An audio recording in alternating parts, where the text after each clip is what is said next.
from shows like The Biggest Loser. Eating too much doesn't cause obesity. You cause obesity. Do you see what she just did there? It's actually the TV show that you were a part of that causes people to be obese. Boom. What's up, guys? This is Emmy Brooklyn Baby. Welcome back to my YouTube channel. Last week, I asked you guys to make some requests for me, and I couldn't believe how many people were dying to hear my take on Jillian Michaels debating 20 body positivity activists. As you can probably tell, I'm frothing at the mouth right now because I loved this video.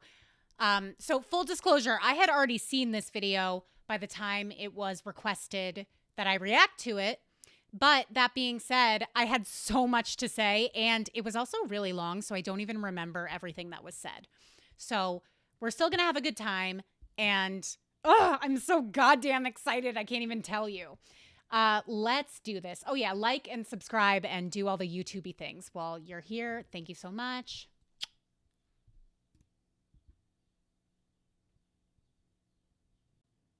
Are Americans fat-phobic and obsessed with unrealistic beauty standards, or has the body positivity movement normalized unhealthy habits and lifestyles? I'm John Regalado, and today we're gonna have a debate about what it means to be healthy. Jillian, how are you feeling? Okay. Debaters, you ready to come at Jillian with your best arguments? All right, let's get into it. I just want to say these Jubilee videos are kind of a joke, but I thought this one was actually pretty well done. And I was very pleasantly surprised at what a skilled debater Jillian Michaels is. I gotta say, I was like lukewarm on her coming in, but now I worship at the altar of Jillian Michaels. I'm Jillian Michaels. I'm a fitness expert and a health advocate, and today I am surrounded by 20 body positivity activists. All right, my first surrounded claim is that obesity is not healthy, and pretending it is puts lives at risk. Obesity is not healthy. I definitely agree. And pretending it is puts lives at risk. I also agree. I was thinking about this the other day because there's this whole emerging field of Haze doctors, and they're like these doctors that follow health at every size, and you can go to them and they won't weigh you. They'll never talk to you about your weight. They'll never mention your weight. And I've thought to myself, if a Haze doctor completely ignored the fact that somebody was gaining weight over months and years and just getting huge, and then that person came down with some kind of horrible illness, God forbid. If I was that person's lawyer, I would definitely advise them to sue that doctor. So I wonder if the Haze doctors have to deal with stuff like that, like lawsuits from disgruntled patients that their illnesses have been overlooked or just not seen in time to treat them because their weight wasn't taken into account. I don't think there is any data about that, but I'm curious about it. If you want to be the first debater, get to the chair in 3, 2, 1. Hi, I'm Edie. Nice to meet you, I'm an Edie. eating disorder therapist. Edie, the eating disorder therapist. That's fun. I'm going to do my best to not use the O word because I find it pretty offensive. So I'm going to use fat-bodied as we talk. Okay. Do you understand why people find it harmful and triggering? Her face here. She's like, I have absolutely no fucking clue why that's an offensive term. I couldn't tell you. This is the same face that people make when I tell them that I make anti-fat acceptance content on YouTube. Like, you forget once you get outside of this niche that there are all these people who are blissfully unaware of all of this bullshit. And they look at you exactly like this. They look at you like, what the fuck are you talking about? It's just too good. Overweight and obese is literally just having too much body fat. It has nothing to do with the quality of the person.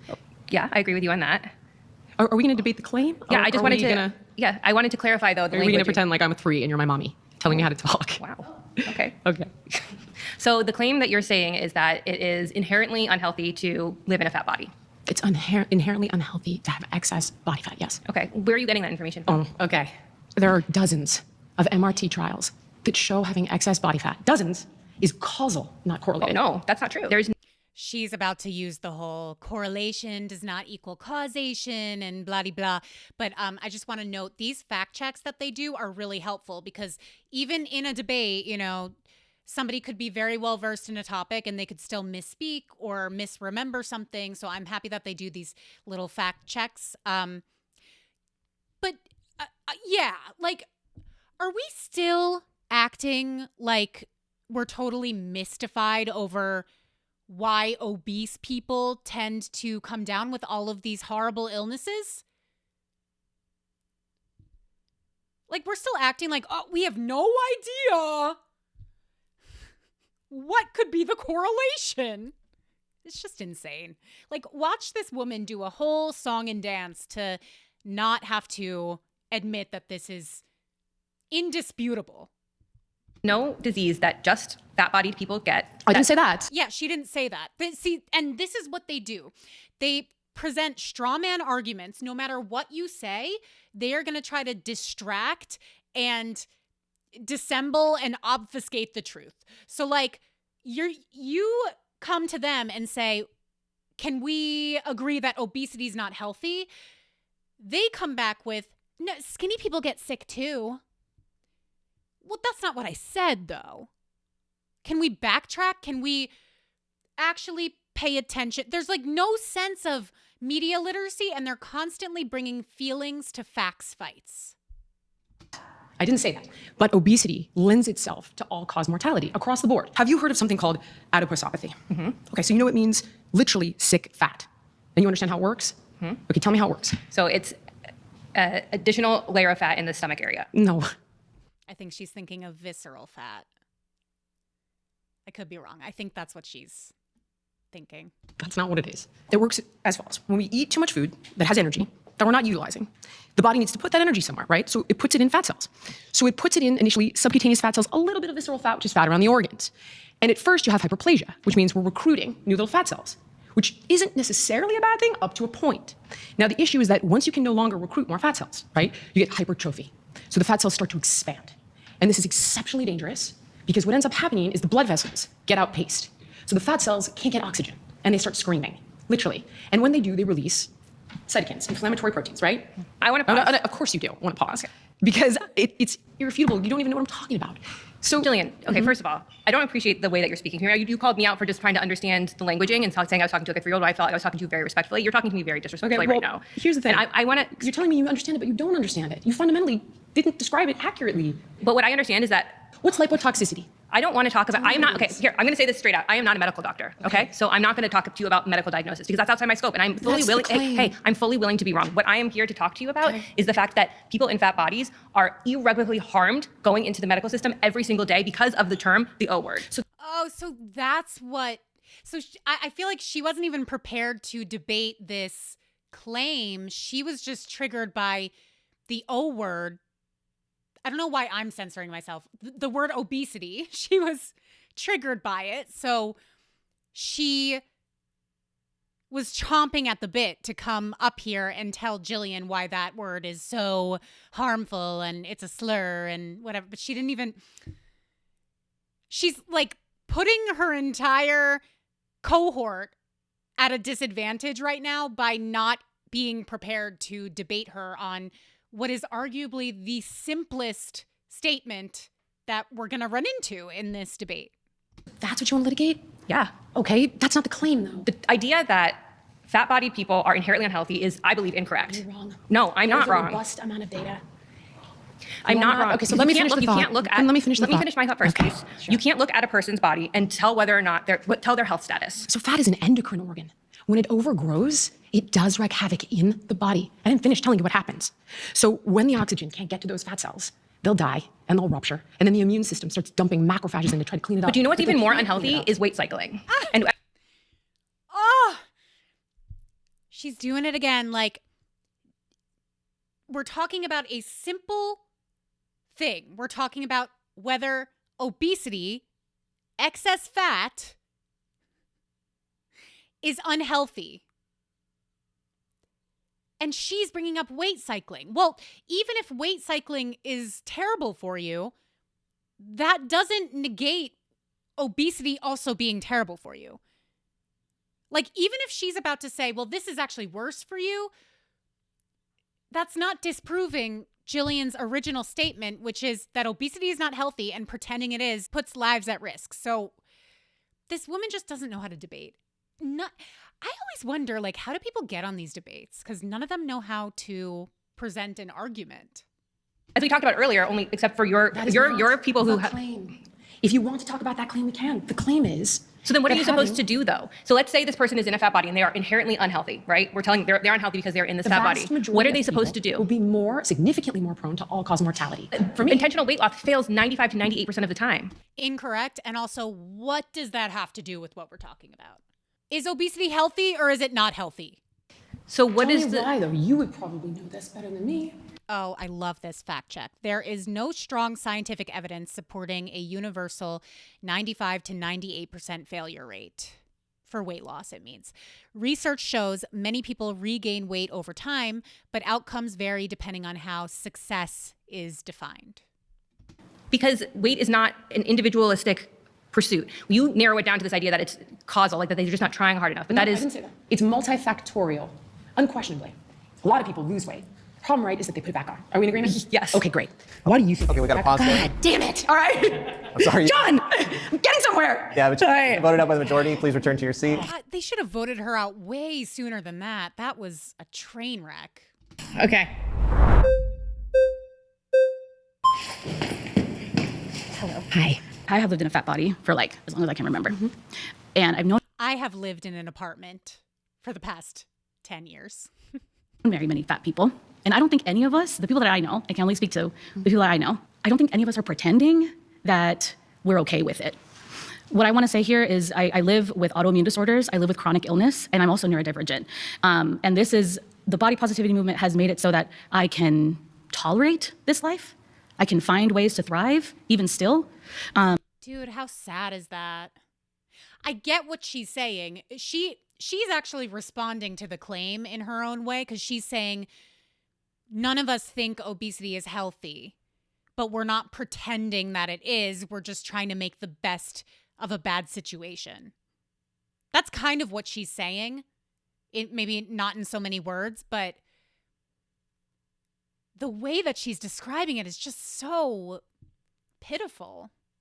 But I'm not pretending that this doesn't bother me. And by bother, I mean that it doesn't hurt to carry my weight. I'm willing to concede with you that carrying around extra weight is harder. It is. Definitely. Thank you for admitting that. Woman, I don't know. But let's take a step back and just also recognize the fact that she's not nearly the biggest person here.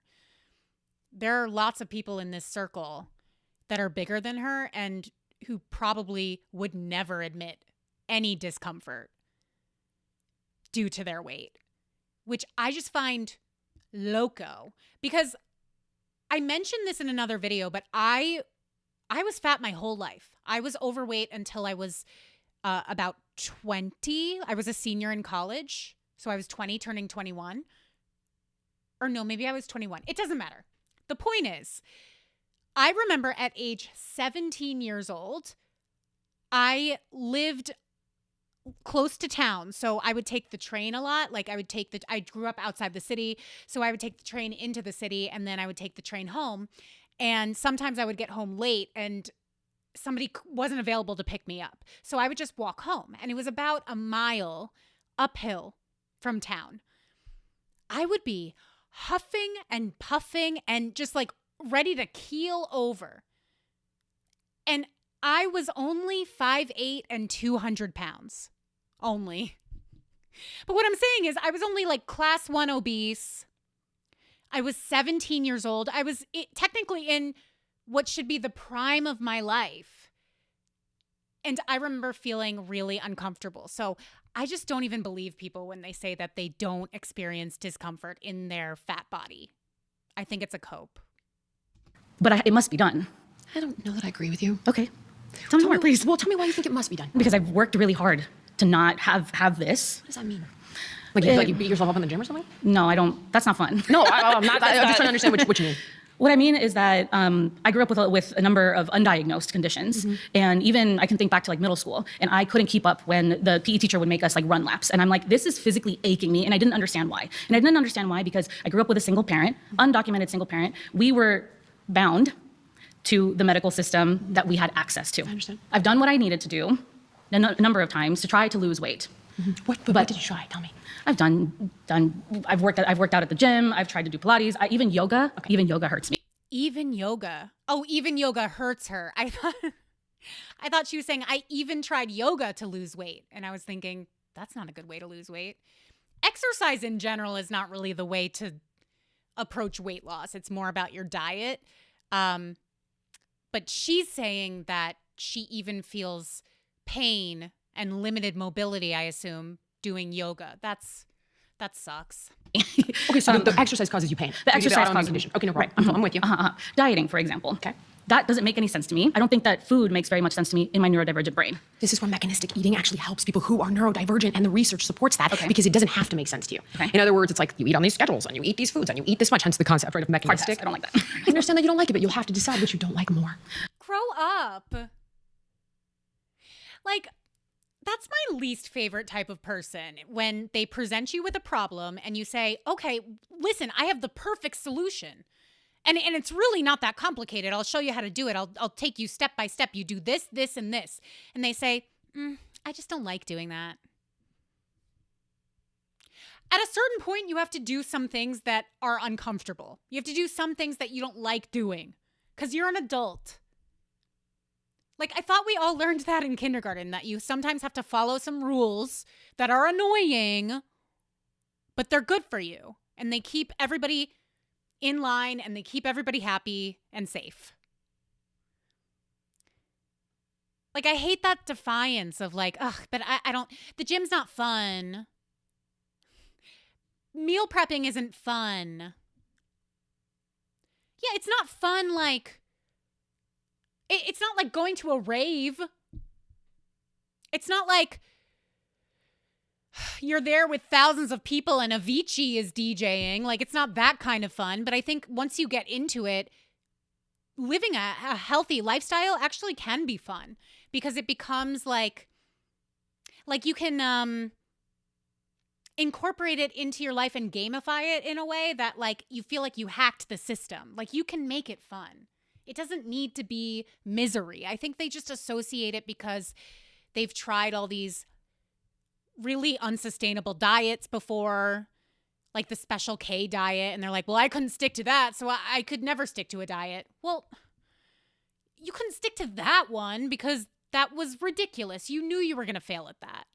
You knew. Deep down.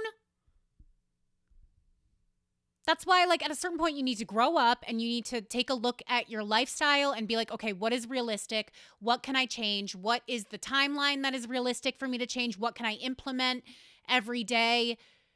What habits can I add on to my existing habits that will make me even better? Like, self-improvement can actually be fun. It's just, it's not like, woo! You know? It's not that kind of fun. Carrying the weight or the mechanistic eating? Because it actually could be helpful. There are other ways forward, but you told me you tried them. I tried a whole lot. There's a lot of other things to be concerned about. I'm also a social worker. I work with youth. There are a lot of... Let's go back to you. Yes. I'm saying for me, right? There are many things that I'm more concerned about than my weight. You should be the most concerned about your weight. Unless you have another, like, life-threatening condition.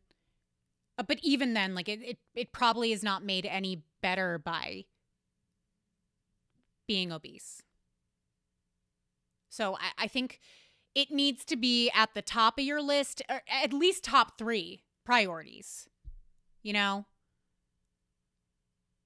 I don't know if she has kids. Maybe it's your job, your kids, your obesity. Like, it needs to be up there. What else were they talking about? Oh, the mechanistic eating. So I had never heard that term before, but I love that she's talking about this, because what she's talking about is something that we talk about, me and my colleagues in the anti-FA space on YouTube. We talk about this all the time, is like, calorie counting doesn't need to be torture. Or it doesn't even need to be like,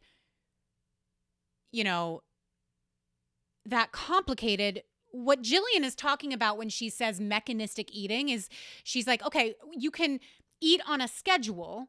So because it's so overwhelming to you and you have choice paralysis or you're neurodivergent, you have trouble making good food choices, you do mechanistic eating. So every day you're like, okay, what do I want for breakfast? Option A or B? And you know what those options are. And you pick one, move on with your day. Then you get to lunch, option A or option B. Pick one, move on with your day. Same thing for dinner. Same thing for any, pre-workout, post-workout, snacks, whatever. And that completely eliminates the decision paralysis. That eliminates the possibility that you're going to be standing in front of your fridge going like, oh, that Boston cream pie is really calling out to me today. Maybe I should have that instead of lunch. It just takes the guesswork out of it. And so I love that she's talking about that because that is something that gets demonized in the fat acceptance world. Oh, we're not robots. You can't pre-plan your meals. That takes all the joy out of it. Honestly, I think for a lot of people, it gives them the freedom to focus on other things, which I think can be very helpful, especially if you're on a weight loss journey and you don't want it to take over your entire life. My body is not the most interesting thing about brought me. up your weight and said, I don't see a way out of this. Right. I tried everything. I take care of it in the ways that I can and I've found works for me. But you just told me it didn't work for you. But it works to an extent. You just told me it didn't work for you. It works to an extent. Then this is an irrelevant conversation if you're happy with it. I stand on 10 toes down, that we are not pretending that There's this is healthy okay. at any size. There are absolutely elements and aspects of the movement that do put that messaging into the universe. I've had those debates. You've said? I've had numerous I want debates with to- people who are body positivity activists that try to tell me that they can be healthy at any size. And it's just not the case. And I disagree with that. And I can You've do used that. shame, We you've have to used shame as a pause. vehicle. I'm sorry, we have to pause. You've been voted out by the majority. Please return to your seat. What I'm curious about is if you care about people's health and you have people in front of you, and I'm sure you have people online who are telling you that the body positivity movement, or I prefer body liberation, body justice, body acceptance, body blah, all the good shit that we like, actually increases their health, then I don't understand your debate. Like, what are you debating if the fat people are telling you it makes their life better? If you're going to say that, if you're going to claim that body positivity has actually improved people's health markers, come with data. They never come with anything to back up their insane statements. And by the way, I remember that this woman was just a distraction. So we are going to fast forward. There. Sorry, you've been voted out by the majority. Please return to your seat. So earlier you were speaking about how there's randomized control trials that show. Mendelian randomized control trials that have now shown us that obesity is causal to all-cause mortality. Okay, so I disagree with that. I think there's going to be a I have problem with dozens. Yeah. Good So, fact but check here's them. why I disagree. Because You can disagree. no, but let me please let me hear me out. She just said she disagrees with science. She disagrees with data. These people are science deniers. They're honestly not dissimilar from anti-vaxxers or like people who think that the COVID vaccine causes autism or like whatever they think. Like these people, I think there's a huge crossover between people in the fat acceptance movement and conspiracy theorists. Like people who stay up all night on TikTok following conspiracies about like how 9/11 was an inside job by leprechauns, by Irish immigrant leprechauns. Happy St. Patrick's Day, you guys. It already passed. Okay, so the reason why is because registered dietitian, school for 6 years, studying nutrition, weights, all this stuff, and Tell we me can't what keep. lipotoxicity is. It doesn't come off my curriculum because it's bullshit. Because it's a TikTok thing What is that's it? like What is cortisol it? face or whatever. It's But please, not. just Listen back to me. studies. It is not bullshit. studies, back to It's studies. ectopic fat. But can we just It's say, when because you keep fat sidestepping ends and then up- we can I'm never not get anywhere. sidestepping. This is the claim. Okay. The claim is that obesity is unhealthy. Lipotoxicity But the is reason- not bullshit. but- it is the definition of ectopic fat. It's When funny it fat never came up in gets 6 years of a deposited- professional accredited undergrad. What's fatty liver disease? I know what fatty liver. I was a What clinical is it? dietitian at a That's hospital. lipotoxicity. Okay, Okay. so- When fat is in the liver, when fat is in the heart, when fat gets deposited in the brain. Yeah. I just find it weird that this girl is like, I went to school for 6 years and I never heard that term. I feel like there are probably a handful of terms that you haven't heard. Like, you don't know everything just because you're a dietitian. That is lipotoxicity, and it happens when the body has no place to put the excess energy anymore. Okay. It is irrefutable that that is bad for your health. Can we just go back to the correlation doesn't equal causation? So you're saying there's causal studies, right? Yes, Okay. MRT Gotcha. studies You can- that show... The acronym's great. Okay, so my thing is, the reason why we cannot show that the fat in and of itself leads to the negative health outcomes is because we cannot keep a human in a lab and control every factor, but have the only thing why that's they different. use Mendelian randomized control But can you just trials. listen? So a person, that inherently eliminates any conflating factors because they're based on genetic predispositions coupled with But can I lifestyle. just share, a person in a larger body has experienced things that we can't undo from the fat. So for example, might have negative health outcomes because every time they go to a doctor, instead of being given an evidence-based treatment, like I have unearned thin privilege, I go to a doctor, I say, my stomach hurts. I get a full You're workup. basically saying the earth is flat. Are you trying to tell me that having fat in your liver, I just wanna talk having about- fat in your heart, having fat deposited in your brain is healthy? No, I just want to talk Okay, about. so no, you're not trying. No, she's saying it's caused by stigma. It's not caused by overeating and accumulating fat on your body from the excess calories that you are consuming. So yes, she is a science denier. And I just want to quickly add on another one of my experiences that I always think about. I rarely talk about this, but I actually had a lot of medical trauma when I was young, and I was quite a fat kid. One thing that really stressed me out is I remember every time they would try to draw blood, because of the amount of fat that I had on my arms, my veins were very difficult to locate. I still think about it, and I don't want to diminish the fact that medical trauma is real. I'm telling you, for years, anytime I would have to go to the doctor, I would be physically shaking at the thought of having them draw my blood or getting on the scale, because that was another thing that would stress me out so much. And I always knew they were going to do it. I always knew it was going to be a conversation, and I wasn't prepared to have that conversation. I mean, I'm talking like 9, 10, 11 years old. I was still able to lose weight. Like, what kind of medical trauma or social stigma is going to keep you fat forever if you're not also overeating? The only logical thing that we can say is that the trauma causes people to overeat. So then what can we do to address that trauma to then intervene with the overeating? Like, that's not causal either, you know? Like, the trauma causes the unhealthy coping mechanism. The unhealthy coping mechanism causes you to continue gaining. And that is what's unhealthy. So let's nip it in the bud and deal with the psychological problem that you clearly have. But body positivity wants to mask all of that and wants to say, no, we can feel good in our bodies. We can love ourselves. We can call each other healthy even though we're objectively not. It's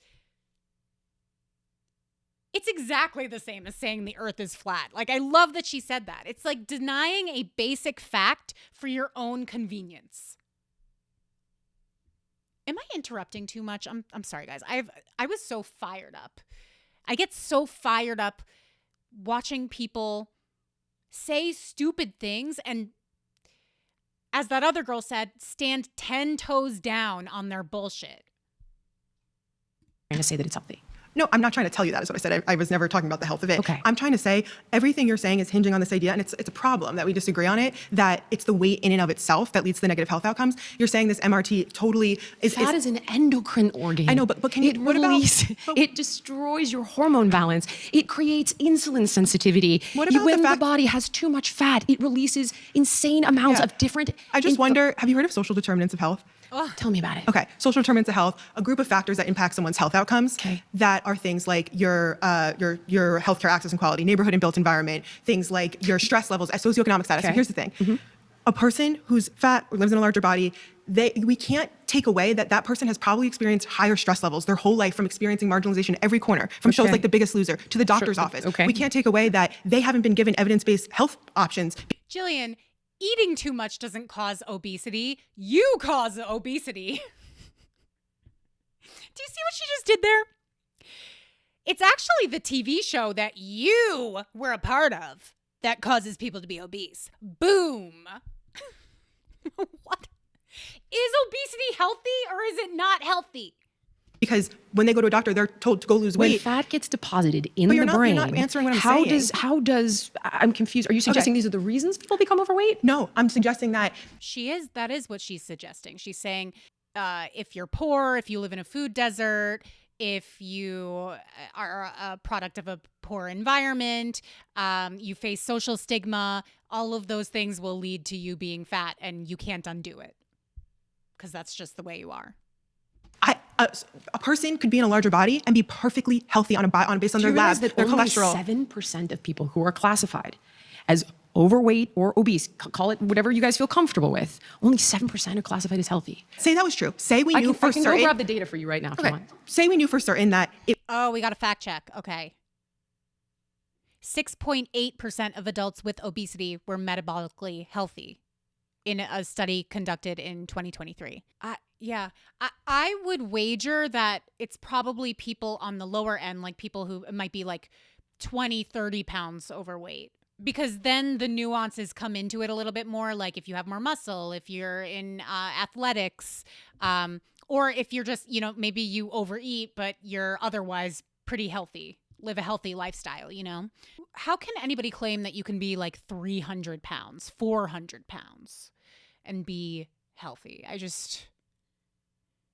That takes some brain bending to believe that, to really believe it. was unhealthy. That what you're saying is true. And here's the classification. But even then, we'd be in this place where, okay, so what do we do? Are we going to send someone down a path of trying to lose weight and then gaining and trying and gaining? And we know that weight cycling in and of itself, bad for the heart, bad for insulin, bad for the What do we brain, do? bad for all the things. We work with that individual. That's what I do in my private practice. Well, that's wonderful. Yeah, and I don't encourage weight loss because it's unethical. Weight loss is unethical? To me, it's pretty neutral as a concept. Or maybe she means encouraging weight loss is unethical. I still don't really understand that. The thing about weight cycling is I feel like it's less of an argument now because we have GLP-1s. If somebody's so concerned about trying to lose weight because they're scared of weight cycling, you can just go on a GLP-1. That might not be in vogue to say, and I know that not everybody can go on a GLP-1. If you have a certain health condition that excludes you from that, or if you have poor side effects from taking it, I understand that. There's nuance there. But I just feel like GLP-1s have completely changed this conversation because the people who are saying, yeah, maybe it is unhealthy to be fat, but the fact is I can't change it permanently, so I'm not going to try because weight cycling is bad, so I should just stay like this. It's completely canceled out by GLP-1s because it's but you could just try a GLP-1 and then if you stayed on that and, adjusted the dose depending on where you are in your journey, then theoretically you would never put the weight back on. But they don't want to have that conversation. Disagree with you. And what's I think it's ethical? You were unethical. asking before, I think what it's do unethical professionals do? not to be transparent with people about the dangers. Yeah, transparency is the dangers of weight cycling. You can go down that That's path. a separate issue. You're presuming they're weight cycling. If you're doing your job, they shouldn't have to weight cycle, right? No, it's not about me. It's about the body. The body is so smart. But we're animals. Our bodies, when we lose weight, our body goes, oh shit, she just starved me. I'm gonna do everything I can to try to get back to that place. I think it's drive more up thoughts about complex. food. I think it's more slow down complex. metabolism to conserve the energy you are getting. So are you suggesting that In my experience, that's actually not the case. I think the whole starvation mode thing, I think in some extreme cases that can happen, but I've told you guys that I had I've had some underconsumption issues in the past, and I got down to an unhealthily low level of body fat, and I was suffering a lot of hormonal issues, and I got less hungry. My thoughts about food didn't increase, and I didn't feel like my body was fighting to get back up to where I was. I actually felt like it was conserving energy and shutting down other things. I mean, I've shared this before, but like my period stopped. So like my whole, why am I drawing a blank with the word? My reproductive system. My reproductive system was like, all right, better go to sleep now and use the calories that we're getting for the important stuff. But I didn't like, I just feel like it would need to be very, very extreme for your body to be in fight or flight mode that much that you would be forced back into the weight class that you started at. I don't know if that made any sense, but let me know if you know what I'm trying to say.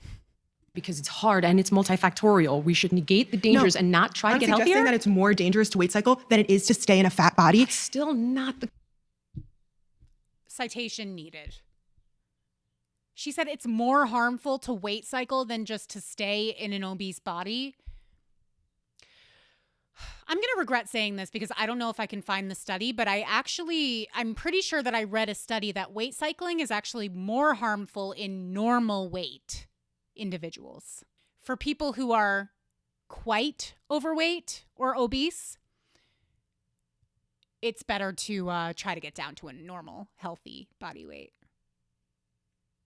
claim. And if you want to show me that, sure, show me the data. I'm not going to argue with that. It's not healthy to do that either. That's still not the claim. Your claim this is isn't a fat in of itself. hierarchy Okay, all of right, what we're is out, unhealthy. we're out of time. We have to pause there. Yeah, thank you for that exchange.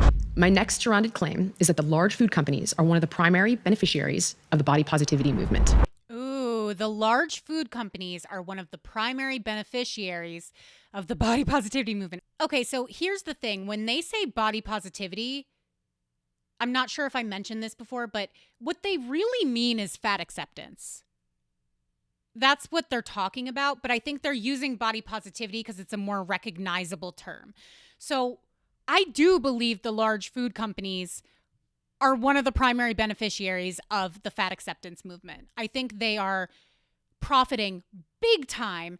And I think that the movement, for some odd reason, never acknowledges how evil the fast food industry is. They love talking about the diet industry, the beauty industry, the wellness industry.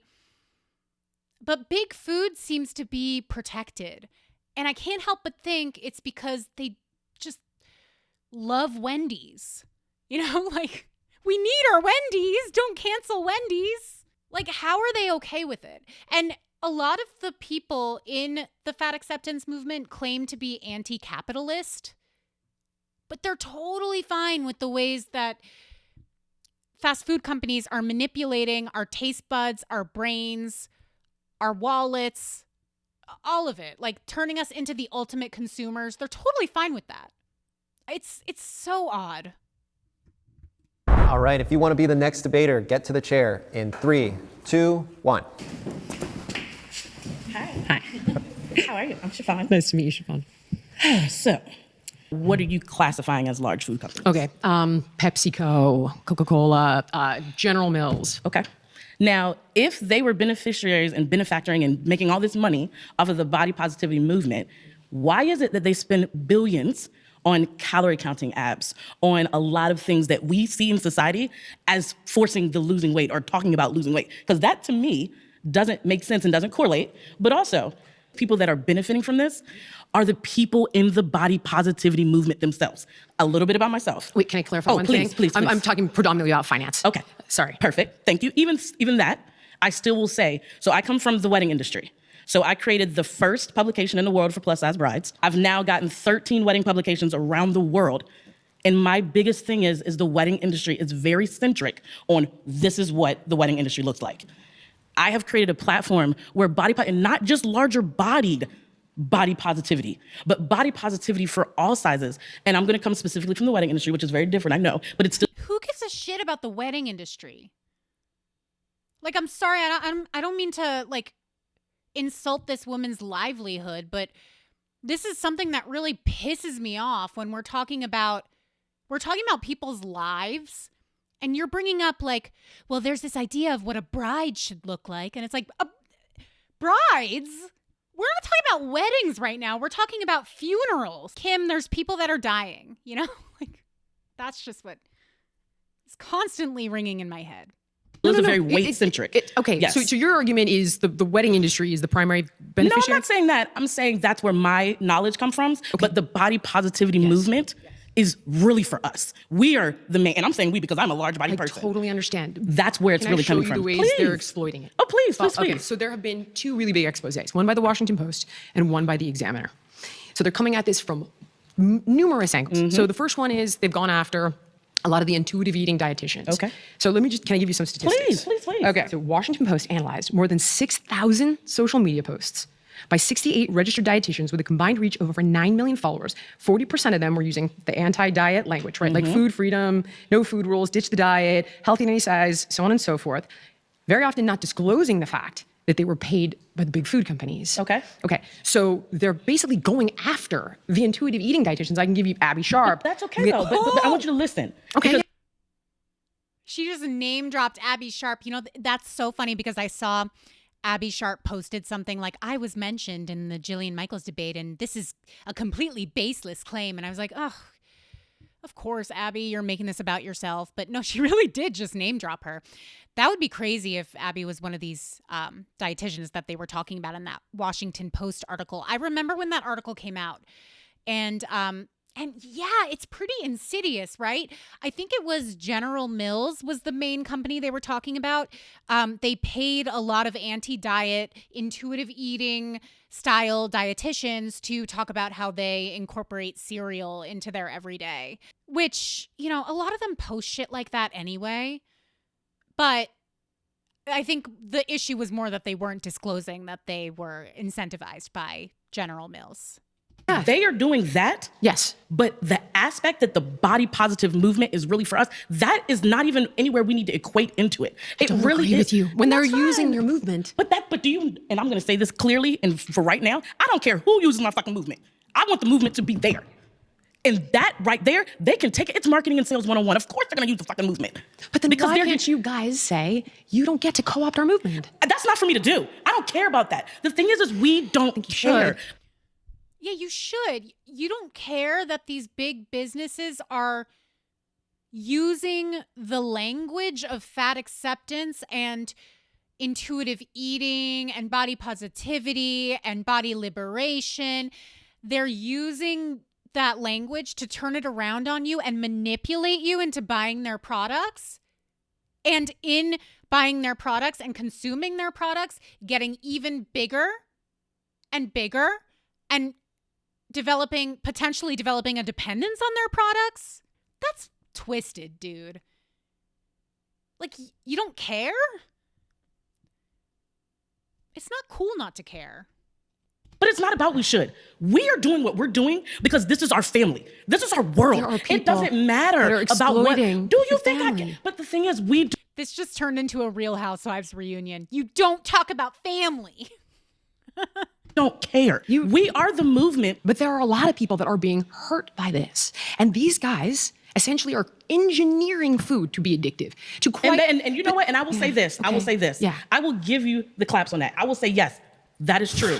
But what I do want to say is that it happens all the time. A movement starts and someone comes in and takes it. And someone comes in and comes in it. And someone comes in and runs with it. don't deny it, you just don't care, is what you're No, saying. I'm saying it's fine for them to do that. But the bigger issue that I want you to realize is that the body positivity movement is ultimately for us. If someone wants to come and get on our coattail, that's perfectly fine. But for us, it doesn't need to go away. It doesn't need to go One's anywhere. asking for it to doesn't go away. But I'm it's suggesting- Now, see, there's a suggestion. Okay. I like it. I like the Okay, suggestion. I'm suggesting that it could evolve, that you guys could call out when you're co-opted, that you could centralize messaging so that it's not all over the place. Now that, Julie, right? I am not opposed to. Okay, I'm not opposed to that. But I'm not saying it should, that's not a claim. No, but the thing is I want you to know who the true beneficiaries are. You're saying that they are the main beneficiaries. speaking financially. Yeah, and I that's okay, apologize. and that's okay.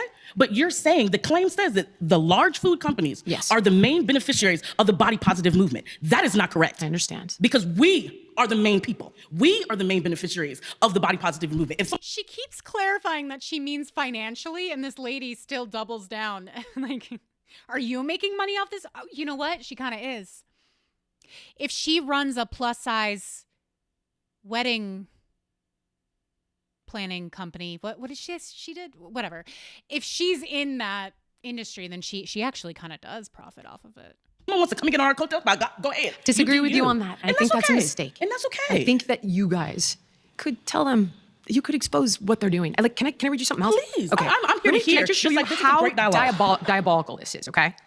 I have a friend that's on the inside. He sent me this. He goes, I just want to show you the ways in which this is being, in the inside of I can't say that, a big food company. you got it, Yes, exactly. yes. Okay, so here's the intentional message overlap, right? So healthy at every size, quote, you can be healthy in any size. Corporate benefit, removes health concern barrier to sales. Stay with me, okay? Dieting doesn't work, protects snack foods from being cut. Healthy in any size, weight and health are unrelated. Corporate benefit, deflects from products causing obesity.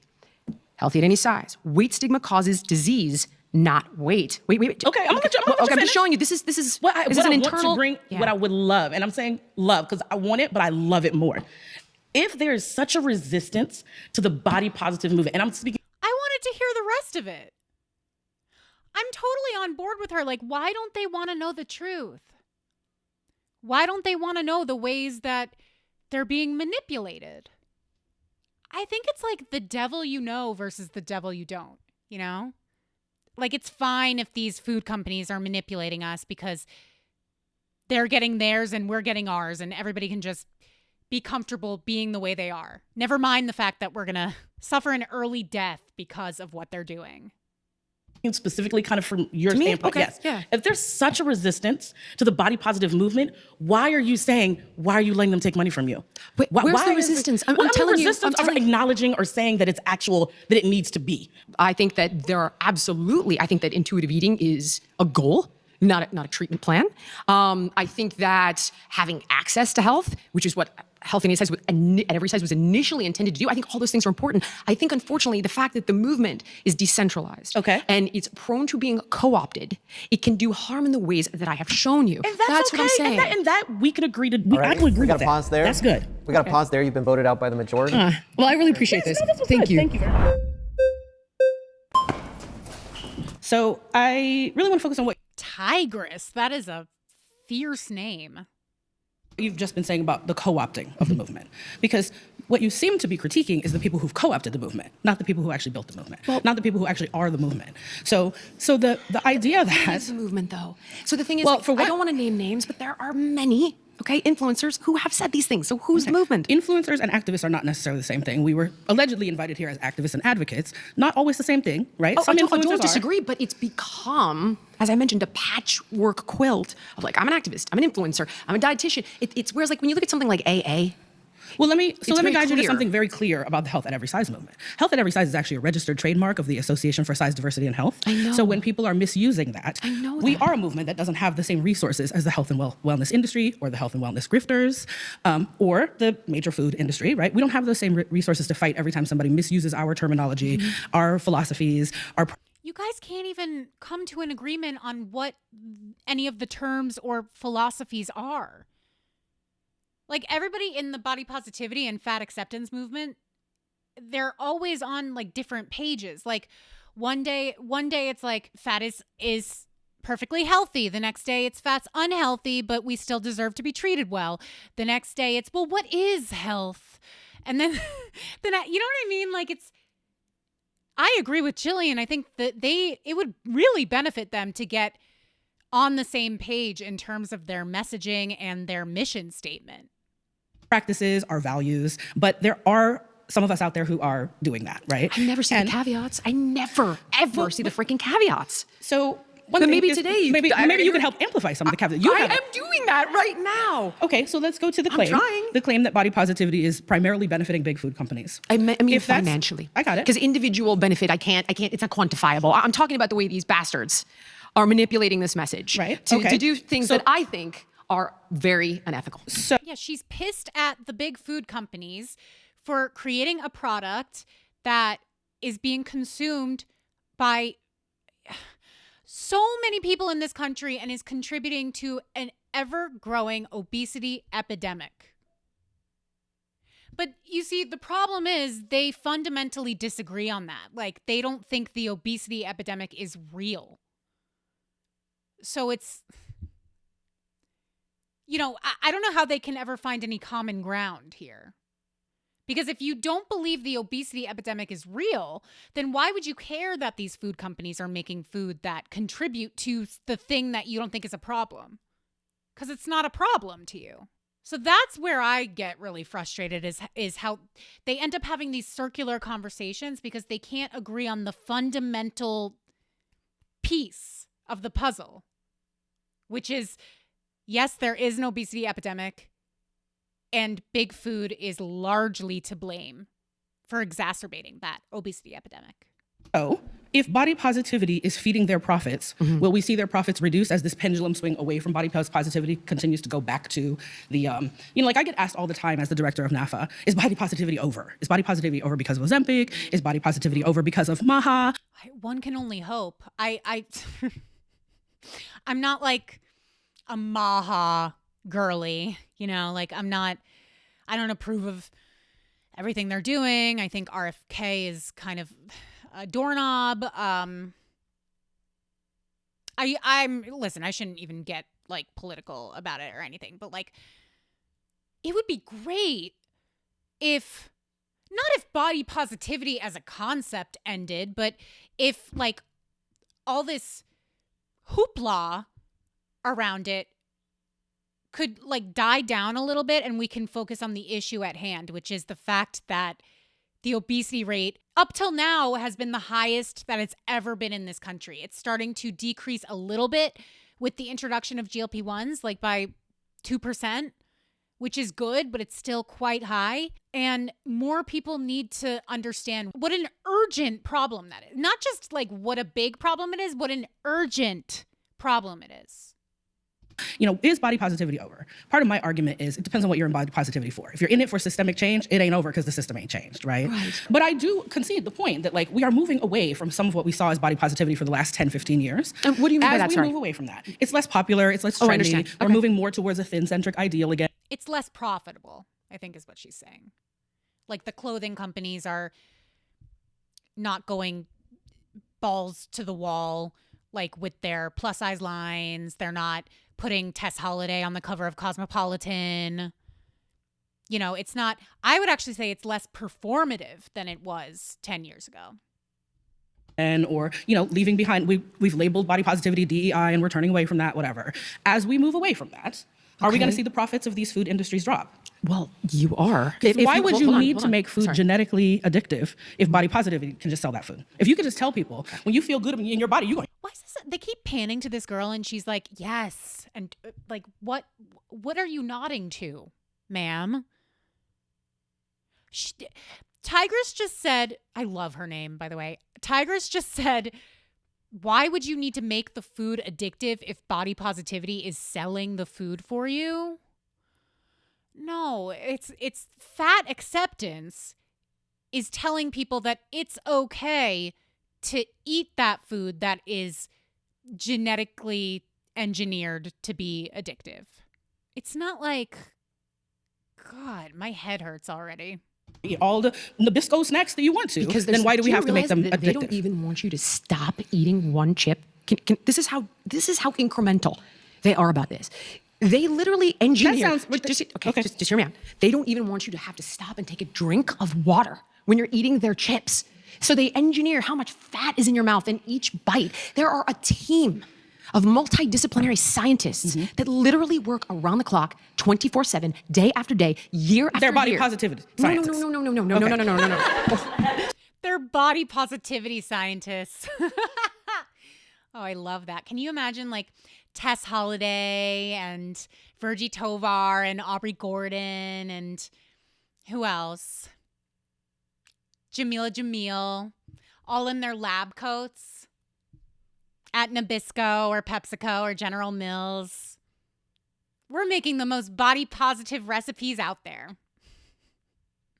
So this is the thing. What you're describing is a misuse of science. Yeah. What you're describing is, what you're describing is friction. Business. What you're describing is capitalism. What you're describing is greed. Yes. Body positivity is not the reason for that. No. Once again, these people always claim to be so anti-capitalist, but here's an industry that is more powerful and influential than all of the other industries that you rail against on the regular.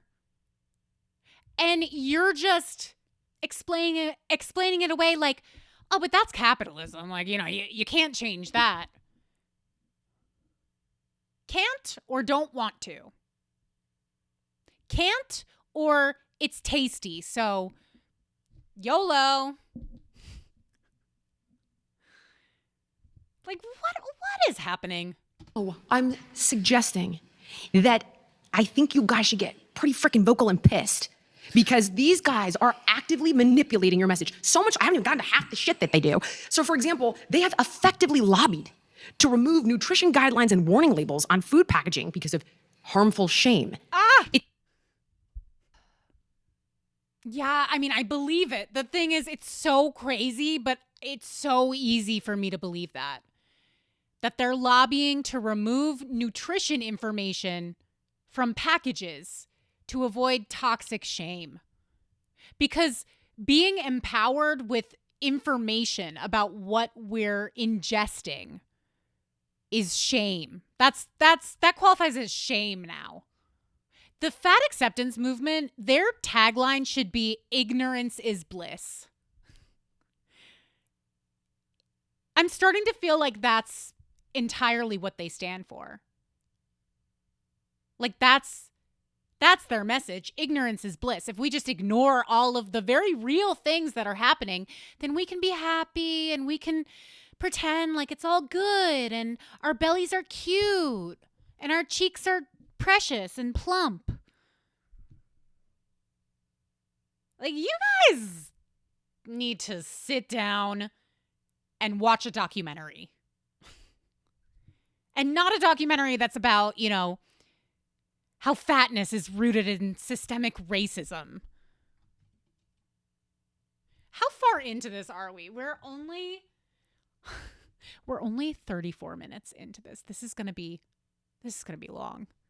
I might need to do this in 2 parts.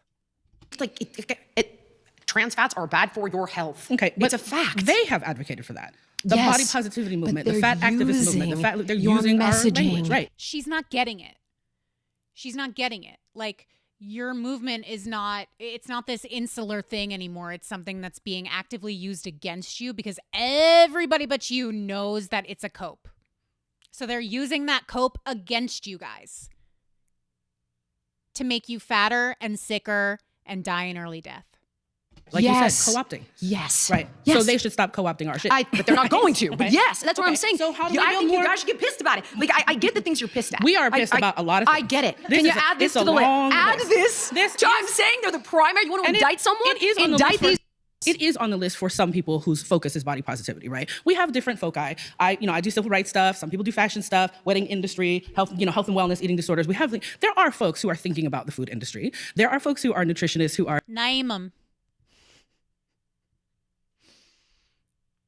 Naimum. You guys watch Real Housewives? Anybody? I can't, without seeing the list of like the people that I remember the Washington Post article. Yeah, Some of they're those people are grabbing not the people that intuitive I eating. would associate with us. I understand, but they're literally, many of them are certified in intuitive eating. Okay, but like they're not Abby Sharp. Okay, but that Oh, she name dropped her again. Oh. I kind of hate that she name dropped Abby twice because that Abby was frothing at the mouth that she even got mentioned. She was so psyched to put up that Instagram post that was like, I completely deny any incentives from General Mills. This is unilaterally false.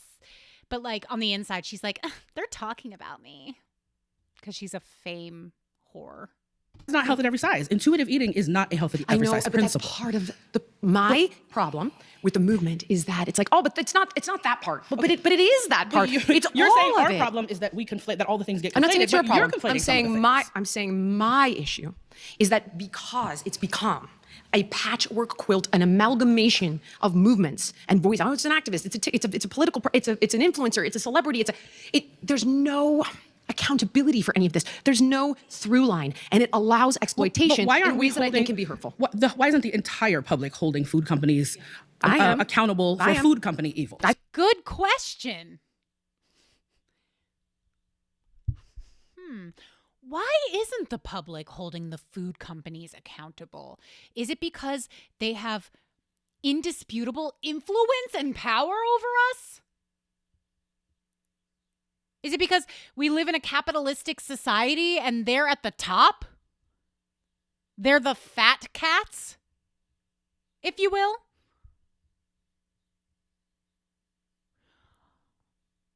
This is an opportunity right now for us all to like learn something right here. Like, this is what happens when you lack any kind of common sense or like the ability to put A and B together to get to C. This debate should have been so much cleaner than this. Like, that's, I'm not surprised though. Like, this is how they talk. This is what it's like to engage in a conversation with a fat activist. Like, why is it? Are they? You don't think so? I mean, they're reevaluating the generally recognized as safe rule. They just changed the food pyramid, which guides. Do you want to talk about that one? It guides hundreds of billions of dollars in subsidies, and now they're mandating. So Maha is. I'm saying that focused on the. They're on definitely the food focused on industry. it. Sure, Okay. part of it. Okay. I think there are a lot of people that are focused on You big do food. understand how. The Make America Healthy Again initiative promotes improved nutrition and reduced diet-related disease. But independent analysis notes that its efforts largely center on broad public health goals and policy recommendations rather than direct regulatory enforcement against food companies. Yeah, I mean, listen, Maha, I can't get into it. This is the one thing that I will say is that you can tell that Jillian's like got a hard on for Maha.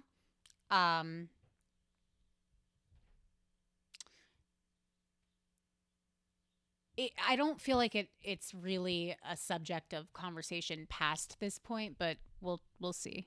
How and why they have significantly more resources than actual body positive activists, right? I'm saying that they don't have more resources. I'm saying, can you see this issue? What do we do about it? Well, do you think it's a problem? I think it's a problem. I think there are a lot of problems. I think one of the problems is the assumption that everything that has to do with food and its lack of health correlates with fatness. Because we are saying body positivity. Obesity thing again? We are saying body positivity, and body positivity includes all kinds of ways of being in a body, right? Not just body size. It includes all of the things about disability and skin color and hair texture and all of the things, right? It did start off that way. Like, I think the body positivity movement did originally incorporate many more people who were disabled, missing limbs, had discoloration on their skin, like vitiligo, alopecia, like hair loss, like all kinds of things.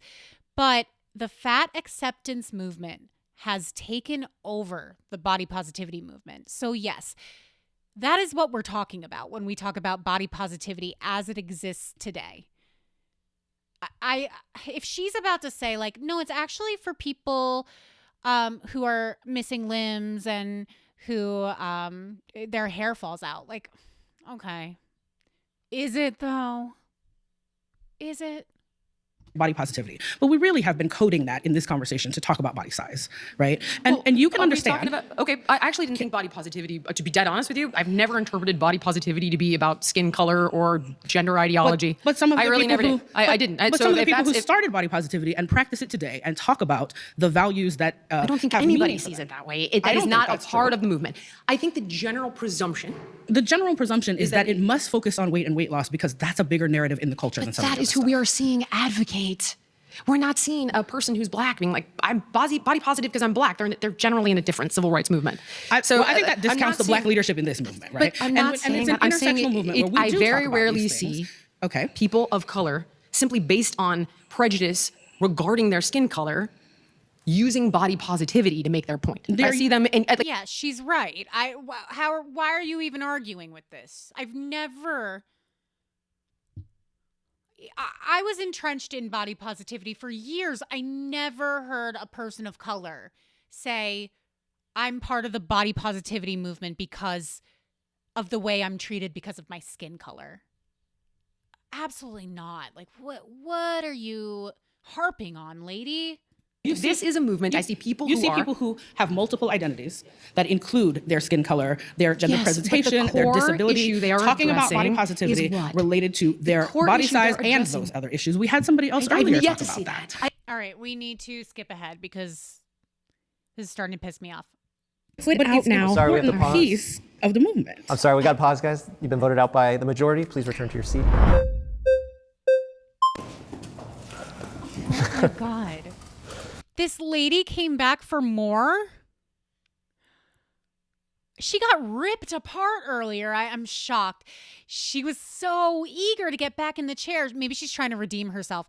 She did wear her track pants today, so that gave her a slight edge getting to the chair first. I can't believe she's a glutton for punishment.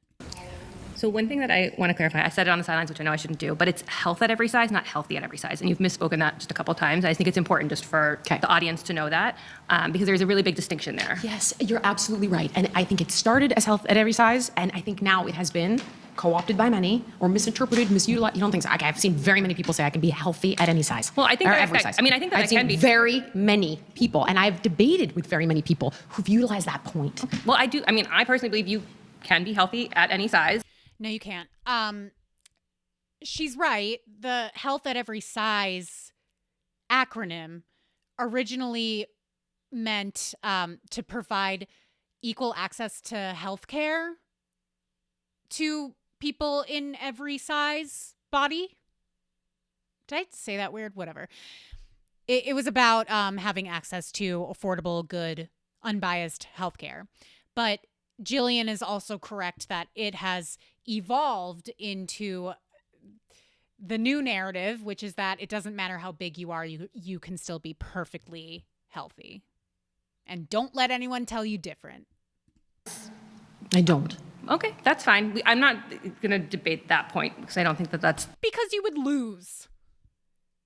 Why? They should vote out this lady. My flag would be up immediately if I saw her sit down a second time. There are people sitting here that haven't spoken at all. She's a real Tracy Flick. If you guys have ever seen the movie Election, it has Matthew Broderick is the teacher and Reese Witherspoon is like his kiss-assy straight A student who like always shoots her hand up whenever he asks a question, and he hates her. Like he despises her just because of how she is. This lady reminds me of Tracy Flick. Big time Tracy Flick energy. what we're talking about right now. So I want to come back to when you were saying that, big food is profiting off of the body positivity movement, and that's like a really terrible, bad thing. Okay. I don't think it's good. Okay. So what is your fear with that? Like, what's the I want to understand your concern. What is her fear with that? What is your fear with the same scientists that used to work for the cigarette companies, working for fast food companies to make their products as addictive as possible so that people can't stop eating them and also simultaneously never feel satisfied? What is your fear with God? My blood's boiling. I hate this lady. I'm just kidding. I don't hate her. Hate is a strong word. But I really, really, really don't like her. Okay. I don't think we have enough time for me to tell you how deep my concerns are. So let's do the TDRL, the two I didn't read. I think that okay, let's go back. God. All right, if we go back to the 70s, or like late 60s, 5% of American adults were obese or overweight, right? Now it's 74%. Like, what happened? Did everybody just have a... Oh, okay. So she misspoke. In the 70s, the obesity rate was higher than 5%. It was closer to 15%. Still much less common than it is today. Moral failing? Was it a quantum leap in genetics? They changed the BMI overnight. No. Look at pictures. They did. Look at pictures of... It's more than BMI. They changed the BMI overnight. They fact checked it right here. About 73 to 74% of U.S. adults have a BMI classified as overweight, which is 25 to 29.9, or obese, which is above 30. Obesity alone accounts for a smaller share, roughly 40% of adults. Which I don't agree with. Childhood just FYI to the world obesity out there, did but- not even... It wasn't even a thing. So the BMI formula has not changed. it has always been calculated as weight divided by height squared. What did change was in 1998, the NIH adopted the WHO, the World Health Organization standards, lowering the U.S. overweight cutoff to BMI of about 25. Oh, okay. So they lowered it from 27.8 for men and 27.3 for women. They lowered it to 25. So that reclassified some people as overweight who previously were not classified as overweight. But that just means that they were perfecting the system. They saw that they were missing all of these people that because of other health markers or because of more data that they had accumulated would qualify as overweight. That's why it changed, but that didn't make the obesity rate shoot up from 15% to 39%. This is just another myth that she's been absorbing from the fat acceptance sphere. Type 2 diabetes used to be called adult onset diabetes. What happened over the last 50 years? And what I'm saying is, I don't think it's a sudden moral failure. I don't think it's because 74% of American adults are lazy and weak and stupid and pathetic. I don't think so at all. That is a moral failure? No, you're misunderstanding. All right, the Peanut Gallery chimed in. She did not say being fat is a moral failure. This is what they do. They hear a sound argument and they try to throw darts at it to distract. You know, they're just always like throwing spaghetti at the wall to see if it sticks. What I'm saying, I think it's not. I think. But you do think it's an individual's responsibility when they do become in a fat body? I think that the system is largely rigged, and 74% of American adults are having a real hard time fighting against it for a host of reasons. Hold on, for a host of reasons. One of those big reasons, one of those huge reasons is big food. And when you look at... But if big food, wait, can I want to pause you there? Because I know that you're very big in the MAHA movement, and you're saying they're doing all of this amazing stuff, but then they cut SNAP benefits. And so access to food is such a huge reason for people to be able to have a nutritious diet. So how can you explain that when you're saying that big food is awful, terrible, all of... Yeah, that was whack, to be honest. Like, them cutting SNAP benefits, when was it? Like, the month of November? That was whack. Okay. But it's not the claim. Why does she want so badly to protect these large food companies? Like, she's doing the hard work for them. These things, but then still align yourself with the movement that cut billions of dollars to people to get access to food. Okay, hold on. I'm not saying this movement is perfect, but I would not like to see people, what is called nutrition assistance, I don't think that's soda and chips and candy. Now, having changed the food pyramid, it's calories, it's not nutrition. I do think changing the food pyramid has now mandated that access to the foods on the food pyramid is going to make it more available, and it's going to take the hundreds of billions of our tax dollars that these guys captured in a subsidy flow. The food pyramid is not about guidance for you, me, you. The food pyramid is about grabbing $600 billion over the past 2 decades to grow ultra-processed food. You know, I'm ashamed to admit I did not know that about the food pyramid. Like, I didn't know that the food pyramid had so much to do with the way that food is subsidized. So I actually learned something from this video. So thank you, Jillian Michaels. And the shitty-ass GMO crops that are covered in poison that then get grabbed by big food and loaded with more poison.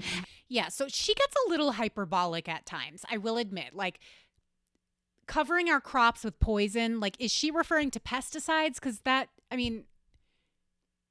guess it's technically poison, but it, like, keeps insects out of our crops, right? Like, and if you wash your vegetables, like, I think it's okay. I don't know. Let's not get into that today. And then tinkered with, so you quite literally cannot eat just one. I think these guys are the devil. I do. And the depth of my feeling about this, unfortunately, like, this is what I mean. This says there's no broad scientific consensus that foods are addictive in the same clinical sense as drugs. The term addictive is debated in medical research. So I think when people say that food is addictive, they're referring to the dopamine that you're getting from the food. And if it's hyper palatable, so if it has a certain amount of fat and salt and sugar combined, then it's going to provide that same response in your brain that's going to make you want to keep going back for that dopamine. And anything can be addictive, even if it's not creating a mind altering effect or whatever. Like porn is addictive for people, and that is not providing anything mind altering to my knowledge. I think it's just like a similar thing, like dopamine and desensitization. If we're going to indict someone, like when you look at intuitive eating, it's awesome in theory. Feel your fullness. You cannot. I disagree with that, though. We're out of time. She said it. Oh my God. Sometimes on Sunday, I walk around my neighborhood and there are like a lot of churches in my neighborhood. And some of them are gospel churches. And I walk past and everybody's like hooting and hollering and like having so much fun. And I'm not Christian. So I would never go in there, right? I'm not a worshiper. I'm not God-fearing, as they say. But I kind of want to go to church. Like when I pass by and I see how much fun they're having and I hear people singing and dancing and clapping and whatever, like I just want to be part of that experience. This is how I imagine they feel. Like I want to go to the church of Jillian Michaels. What are those candles, those like prayer candles that people make?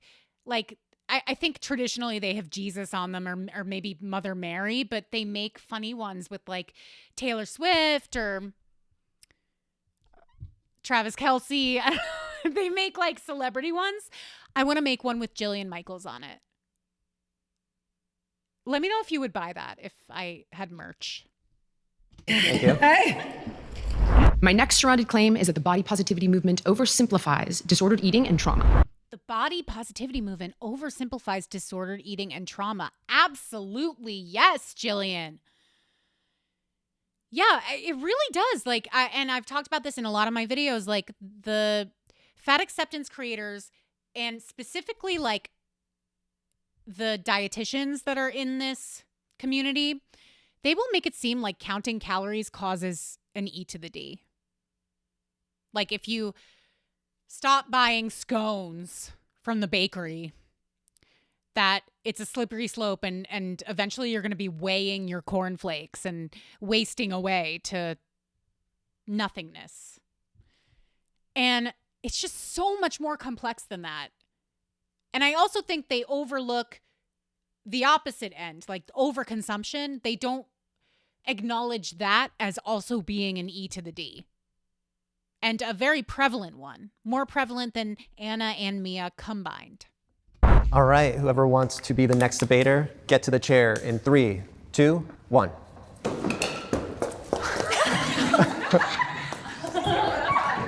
I'm going to skip ahead because I remember this girl was a snooze fest. If you want to see it, obviously you can go back and watch the original video, but just trust me, she said nothing. Hi. I'm Summer. How are you? Jillian, nice to meet you. Nice to meet you. Okay, so the body positivity movement actually got me out of my eating disorder, and if that's okay, I would like to tell you a little bit about Please, it. absolutely. So growing up, I wasn't ever fat. I just have I have large breasts. I have got a condition, basically. I know you're laughing. I'm laughing because that would be my dream. That's the only reason I'm laughing. That's so funny. Like I have the large titty disease. My titties just never stop growing. It's really hard having to carry these massive heavy tits around all day. I'm joking, but like I fully acknowledge that that is a legitimate thing. Like it would be really difficult to have extremely large breasts. I was like, poor you, Summer. I'm sorry, go ahead. Not to try to invalidate how you feel. That's okay. Sorry, okay. go ahead. So I've got a condition called macromastia. It means that my breasts will just continuously keep growing.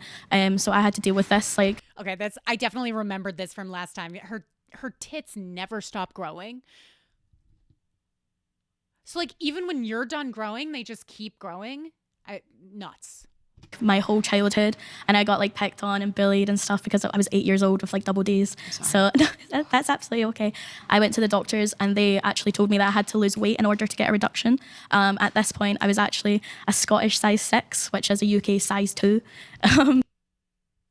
A Scottish size 6, which is a UK size 2. I'm pretty sure UK sizes are 2 sizes bigger than our sizes. So does that mean she was a 00 and they told her to lose weight? That's bananas. Wow, if that happened, that's nuts. Also, she couldn't lose weight from her boobs. That's odd. This is an odd story. So, like on the bottoms, just obviously not on my top.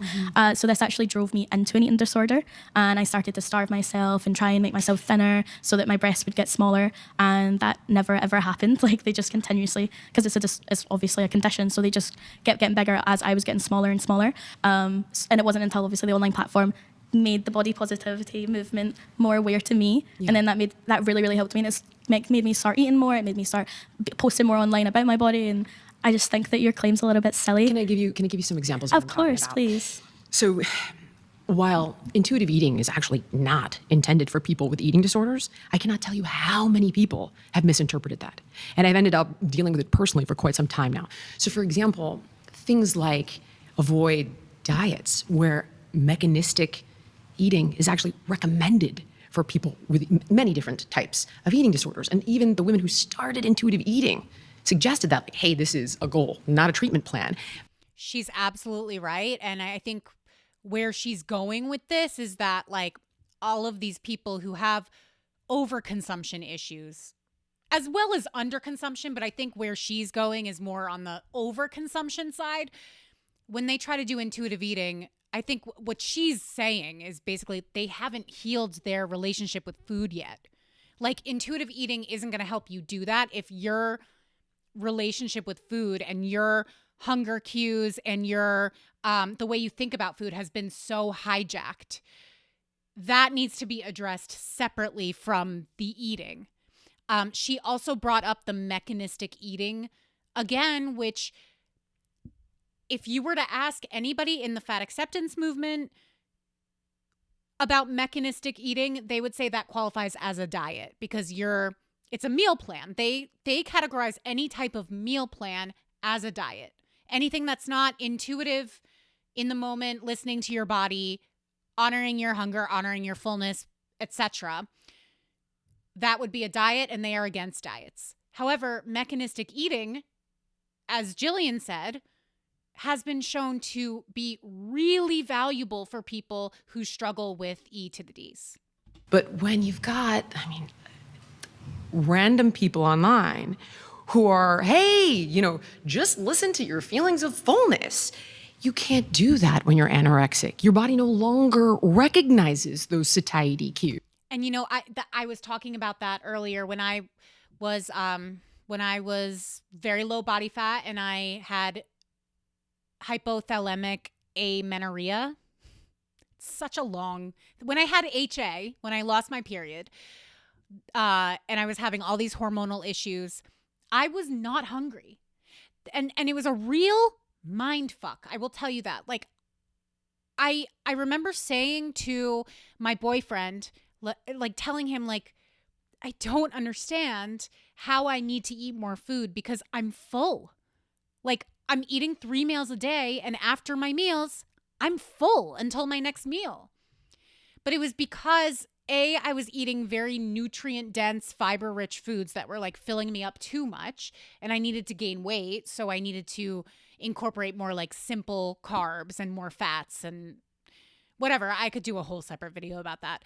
But B, once you start eating less, whatever the impetus is, like whatever, if it's intentionally, not intentionally, because of stress, because of you're on a diet, whatever it is, you get used to less. Like over time, you're just satisfied with less. And that's the metabolic adaptation that somebody else was talking about earlier. That's when that happens. So the mechanistic eating, I did have to do that. Absolutely. And that's what helped me get back up to a healthy body weight. cues. It absolutely shuts it down. And it's, what was it? Listen to your hunger. Like you cannot do that if you have binge eating disorder and you're feeding a deeper hunger. It's the fundamental ways in which things like intuitive eating have been misrepresented by the. Yep. Yeah. So she's saying on both sides, underconsumption or overconsumption, you're not able to truly tune into your body because there's something deeper that is broken. And I 100% agree. Is this do we think this is a Prada bow in this girl's hair? This like burgundy bow? Is this a Prada or is it a Frada? It's pretty cute either way. I'm not much of a logo girly, but I like the color. That burgundy is pretty. Moving on. Masses. And of course, I understand what it was intended for. But if you think that the vast majority of these people posting on TikTok have read the freaking guidelines of mechanistic eating, I think we're both dreaming.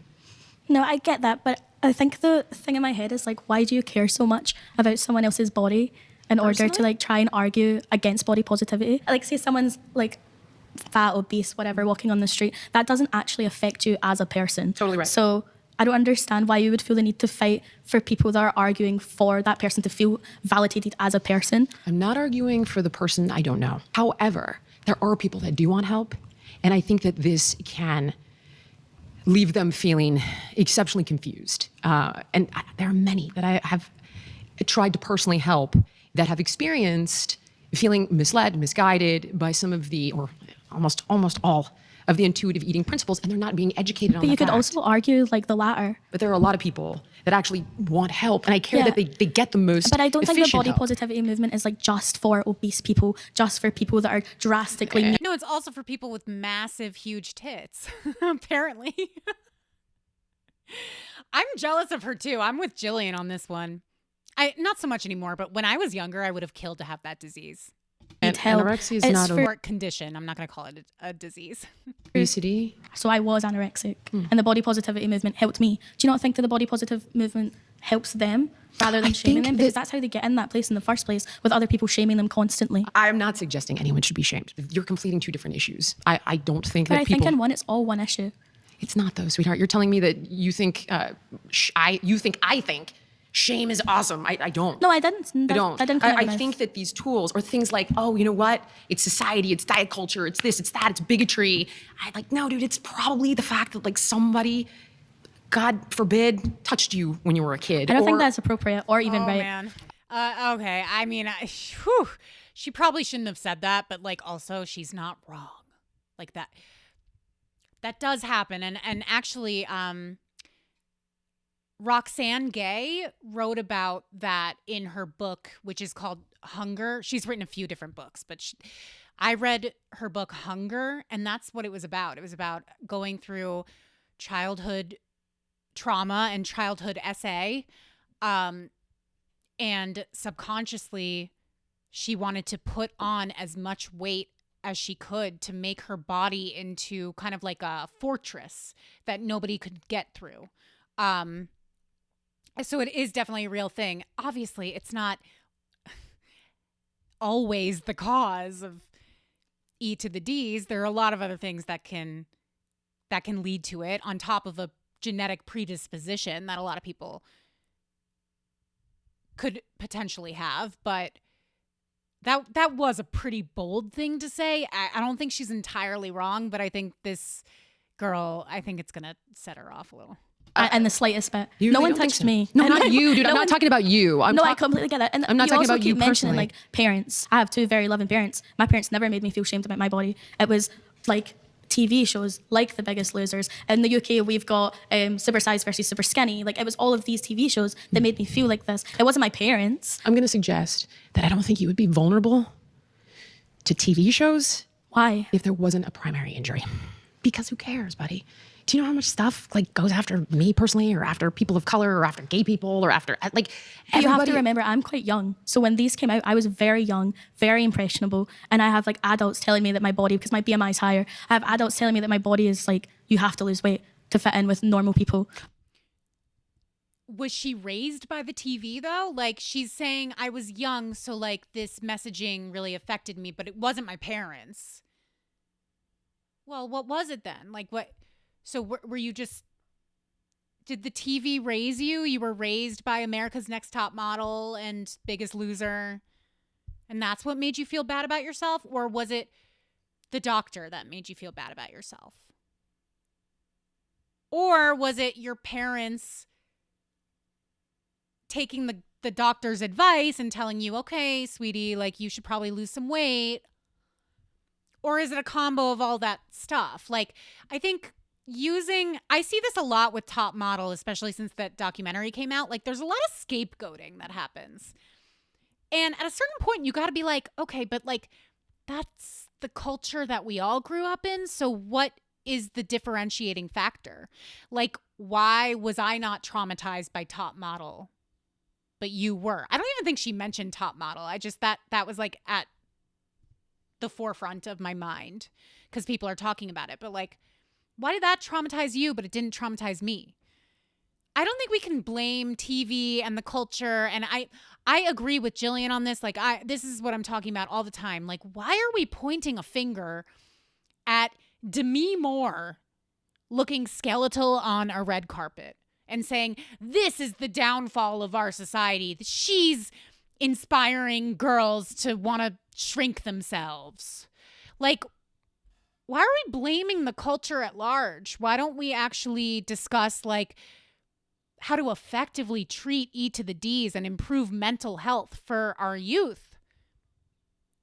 I'm not saying that media isn't important and representation isn't important. And like, I don't, it's not that. It's just, I think there's too much blame that gets placed on those things and not enough focus on like the ways that we're living our lives and potentially damaging our children. Anyway. Like, you're young when And you're when that impressionable. And happens- for you to be arguing against like body positivity, like, I hope you don't have a daughter, because my little sister, like, needs the body positivity movement. I think people need I hope you don't have a daughter is savage. That's like, I don't love that. the body positivity movement, because without it, everyone's just going to be looking at other people, judging other people. Like, I'm sure. You think the body positivity movement is stopping people from being assholes? No, that's not what I said. I think you're not right about that. No, that's not what I definitely said don't at all. think. You just said you think it stops people from judging other people. Yeah, well, no shot that's going to happen. They're It's just not judging going to hide it people from on you. their size or what they're like. Of course they are. They're not. Okay, pause. You've been voted out by the majority. That's okay, Please thank you. return to your seat. Really nice to meet you, Nice to meet you. Lilia. So I think the language there is a little bit tone deaf, just because I actually believe that gym talk, diet culture oversimplifies eating disorders. Two separate issues, though. Both can be true at the same time. Yeah, I agree. I think sometimes it does, but so does body positivity / fat acceptance. Both can be true, as in You could absolutely be making, first of all, gym talk should have nothing to do with eating disorder. So you're right. But it's a separate issue than the claim I'm making. how is it separate? Well, okay. So you're saying gym talk oversimplifies trauma and eating disorders, right? Well, I agree not with just you. gym talk, but just the way that our youth, all of us we are all exposed to that. Like, we can't just avoid it. And when Still you a separate see issue, though. I'm trying to say that the ways body positivity suggests people deal with body issues and trauma is an oversimplification. And it has to do with things like intuitive eating principles that get misrepresented by influencers. Okay. Okay. I can definitely agree with that. Well, then, unfortunately, But you I and I are so far on the same page. Well, no, I think, well, the way I see it is that body positivity is actually the bridge between health experts and anybody else, really. Explain it. Because I think that if I go to a doctor, it should be empowering for me to talk about my body. Of course. She says, of course. I say false. I think if you go to a doctor, it should be, you should be empowered with information about your health, about the way that your body is functioning. I think you should be given accurate, useful information about how to treat yourself well and preserve the vessel that is your body. However, when I usually speak to a health expert, it's really not. I'm really more just afraid that they're going to speak to me in a way that degrades my body and makes me feel that shame that you've mentioned. Shame is not a motivator. It really turns people away, whereas the body positivity movement teaches people to have the kind of confidence they need to make choices for How's it themselves. teaching? Because it teaches them to say, I don't want to be weighed because it's triggering to me to see my weight on the scale. So then the doctor says, okay, fine, I guess we won't weigh you. And then they won't know if you're putting on weight rapidly or if you're losing weight rapidly. And then they won't be able to diagnose you with something soon enough for you to actually reverse it or treat it. That's what body positivity is empowering people to do. To act like they know more than their doctors. When you look at yourself in the mirror and you tell yourself, I'm ugly, I'm fat, I'm gross, I don't deserve to be, alive. Like some people get to that extent, right? I understand. When you do that to yourself, that is not going to motivate you to then go make the choices that I think we all know are healthy for us. Totally agree. Which doesn't. Then what's the next step, though, dude? I think that's what we're here Just to, looking in to the speak mirror about. and I saying, think that's actually, I'm healed. So that's not what body positivity. That's not what body positivity is. Body positivity is promoting the healing of said wounds. How? By This is where I'm finding. telling you, it's an oversimplification. It's not though. Tell me how. Because how by is it going to telling- heal? It should be step 1, go to therapy. The end. Like doing the whole like positive affirmations thing in the mirror. Like, I love my body. I love my curves. I love my imperfections. Like positive affirmations can make a difference. I'm not saying it's useless, but it's not a replacement for mental health support. And if I have an E to the D and I'm looking in the mirror and I'm saying I hate my body, it's a projection. It's coming from somewhere else. And I think that's what Jillian is touching on. Like, it's not, the solution can't be to act positively about your body or to like trick yourself into thinking that you love your body or love yourself if that's not the primary wound. Like, that's not where the pain is really coming from. It's just where you've chosen to direct it. By telling looking people in the that- mirror and by saying, looking I in no the longer mirror think and so. saying these shameful things to yourself, Yes. you already know that it degrades you and you're not going to want to do the things that most so then people. what comes after deciding not to beat yourself up? We're both on the same should- page there. Now I get think below the tip of your we're seeing iceberg. different perspectives of the same page, right? And that's why I do believe that body positivity is the bridge that we all need. Tell me in order- what comes after. The moment you decide you're not going to say that shit in the mirror anymore, then what? Then I should be able to consult health experts that are also body positive towards my body. No one's Then I can go to Hayes doctors who will tell me everything I want to hear and nothing that will be in any way triggering to my delicate sensibilities. And then I can continue living in my delusion. saying not Instead- to. Okay, so tell us who the health experts are that are body positive. Because if I should be able to go to a What doctor define- or Listen, there are doctors that suck, okay? I am not claiming that that's false. And a lot of people have had negative experiences at the doctor, myself included. You know, my sister had a crazy experience at the doctor when she was postpartum. Her doctor actually suggested she go. I don't know if it was like he thought she had gained too much weight in pregnancy, or maybe she had asked for advice on how to lose pregnancy weight. I'm not entirely sure how the conversation started, but he did suggest that she go on like a 600 calorie a day diet. And I remember her being like, well, that doesn't seem like enough. And he like kind of dismissed it. And this is like a very old school guy, classic misogynist. I actually hate him. I really dislike him. I'm trying not to use the word hate as much. It might be applicable.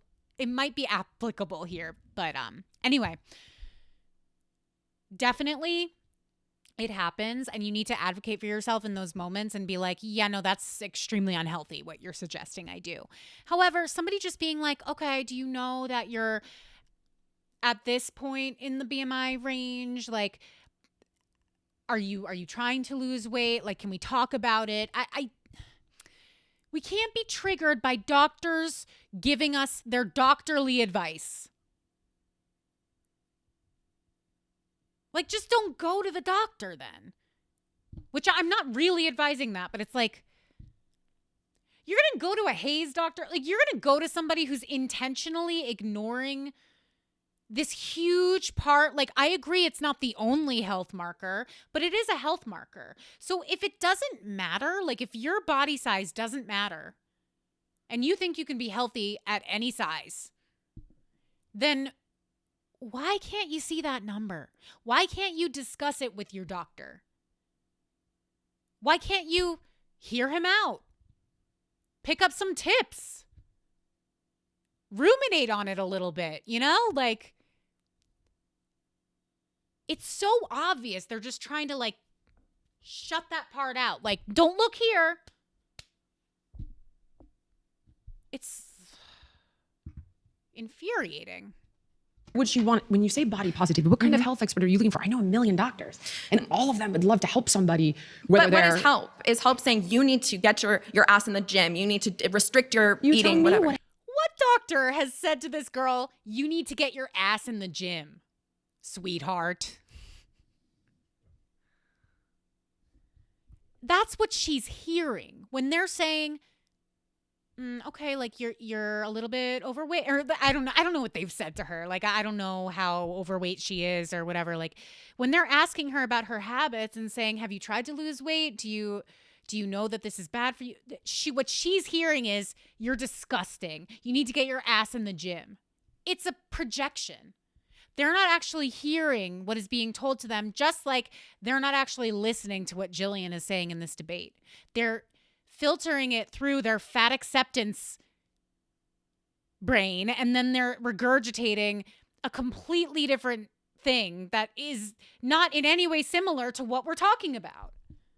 So we can never come to an agreement, and they can just continue on thinking that the world hates them and they need to live in this constant state of self-preservation. Help is for you when you go to that. That's what I think everybody should have the opportunity and confidence to do, and that's what body positivity is teaching people. It's not teaching people that they're perfect in the mirror and that they don't deserve to have the courage to change. You still haven't given me a how. All you're telling me is, I think we all are here to figure out how, because nobody has the answer. That is not true. Many people have the answer, sweetheart. Psychoanalysts have the answer. I'm sorry, I don't like to be called sweetheart when we're like debating. Forgive me, but many people. I'm weird. I actually do like being called sweetheart, honey. Like, I think it's cute. And sometimes I'll call people honey, and then I'll for a moment, I'll be like, oh, do they think that's condescending? And I think sometimes they do. But I don't mean it that way. I really mean, like, honey. I'm just like, I'm a lover. And so I like it. I like it when I get on the bus and they're like, take a seat, sweetheart. I don't know. Is that wrong? Am I, like, being submissive to the patriarchy or something? I mean, not if it's Jillian Michaels. Jillian Michaels can call me whatever the fuck she wants, to be honest. I'm obsessed with her. Have the answer. And okay, so but you believe you have the answer, and you believe that somehow body positivity is not involved in bettering yourself? I just think that's contradictory. I really do. I don't see how. I think that there are absolutely experts that have the answer, and it's more than platitudes. So what is the answer? Healthy. What is unhealthy? Like, I skipped ahead because I want to get to this part. This part is when it starts getting good. This lady, wait, let me rewind just a little bit. Bad advice. But the fundamentals Okay, of the pause. You've been voted out by the majority. Thank you. Please Nice return to to your seat.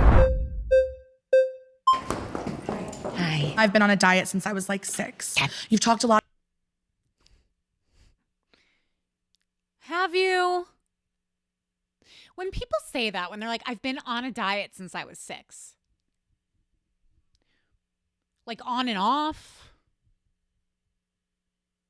Because, like, if that's true, then it's not working. What about trauma, being molested, parents, this and that? Yes. I've heard of someone mention the BMI. I've heard people use the word obese. Okay. So what is your thought on this oversimplification? I think actually the medical industry and a lot of health professionals have oversimplified. I'm sorry if that's happened to you. I think you're seeing the wrong people. I know a lot of really good people. But that's also privilege. Of course, you know a lot of good people. You're a rich white woman who's been on television, and I would love to know. Somebody A lot of them mentioned the write show. books. Totally. A lot I of could read a them- book. I've read a lot of diet books, Jillian. Not a diet book. Or whatever. What kind of book? A self-help book. Well, I mean, if you're struggling with an eating disorder and you're telling me I have no access to Well, how do any I know if I'm expert- struggling with an eating disorder? Where does genetics play into all of this? Do you want to take on genetics? We can. Go ahead. Are you a scientist? Do you think you have to be a scientist to understand? No, but the I way haven't heard genetics one work? comment about where do genetics Well, play that's in. that's not the claim. If you want to get into genetics and Repeat obesity, the claim again. First of all, obesity is a very outdated term. It's based on the BMI, which is based on white men. Actually, So that's why they think it's offensive, because it's based on the BMI. I don't think it is based on the BMI. Obesity derives from the Latin obesitas, meaning fatness, corpulence, or stoutness. The noun originates from obesis, the past participle of obedere, to eat away, consume, or devour. Obesis literally translates to that has eaten itself fat. So it's to eat yourself fat. So it's not based on the BMI, like it is a category on the BMI, but Come on, Jillian, you could be single-handedly responsible for updating the BMI. Okay, but we also have waist to hip. And when they say update the BMI, I always feel like what measure, like how do you want to update it? Like, do you want to update it so that any BMI below 55 is classified as normal? Like, how do you want to, what measure would you be happy with? Because oftentimes you'll say, okay, you don't like the BMI, then Jillian says it right here. What about waist to hip? What about body fat percentage, like getting your body fat percentage measured? And they don't like any of those suggestions either, because none of them are going to give them the answer that they want, which is telling them that they're perfectly healthy in an obese body.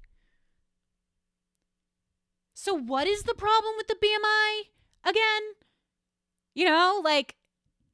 You just don't want to be classified as anything because you know that it's not going to be good. That's how I interpret that. And we have DEXA, and we have MRI. Yeah, but let's be honest. So what are the MRI, meaning you like don't the even- machine most fat people don't even fit in? You have DEXA, and you have I've never waist heard to of that, hip. girl. What's a DEXA? DEXA These scan. are normal people. We are on TikTok. Okay, how about Oh my God. So uneducated. This is what I'm saying. Like, they couldn't get smarter people to come debate Jillian. It's fine if she doesn't know what a DEXA scan is, but like the way that she's so defiant, like, a DEXA? Okay, well, I didn't go to doctor school or anything. It's like, okay, are you not here to debate? Why are you acting like she's almost like turning it around on her, making it seem like she's using big words to confuse her or something? No, it's very standard. If you don't know what it is, you could just say like, oh, I'm not familiar with that. What is that? You don't have to have this like attitude problem, you know? Hold on. There's also been a lot Waist of to like hip ratio? blame, waist to hip ratio, but that's also like skeletal and like No, waist to hip is not. It has to do with a ratio of your waist to your hips, and it's evidence, sorry to say, of excess visceral fat. That's what it's for. And that's an indicator. Belly fat, abdominal fat. I can't talk today. She wouldn't like that either. This is what I'm saying. Because the results are not going to be good. She's going to find a problem with that, just like they've found a problem with the BMI. Of obesity. So obesity, that term, what does that mean to you? Obesity, it means that you have an unhealthy percentage of body fat. What is healthy? What is unhealthy? Like, what is the measure of health for human For beings? women, I think it's in the 35 plus percentile. 35 plus percentile of what? By what measure? The DEXA? 35% of your body weight being comprised of body fat. The thing that I think is most interesting is that you didn't get to earlier. You didn't ask me earlier. Well, I haven't gotten there. Sorry, I'm reading the fact check. Oh, okay, this doesn't really matter. Obesity is most commonly classified using BMI. Above 30 would be obese, but this lady, Jillian, doesn't want to talk about BMI because she knows that she's going to get attacked. So With someone else. You said, because I'm seeing a very different person than from who we've seen on television. And I think there's been a lot of blame shifting to influencers and TikTok. And the reality is, girl, that's where we're all getting our info now. I've never seen a full episode of The Biggest Loser because my parents told me to watch it and I said, all the way off. Right, but you have no rage at your parents whatsoever, right? Oh, well, I'm not. Oh, shit.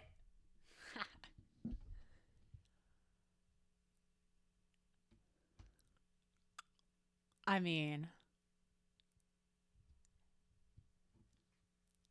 is she not right? You can see how incredibly defensive this woman is. It's radiating off of her.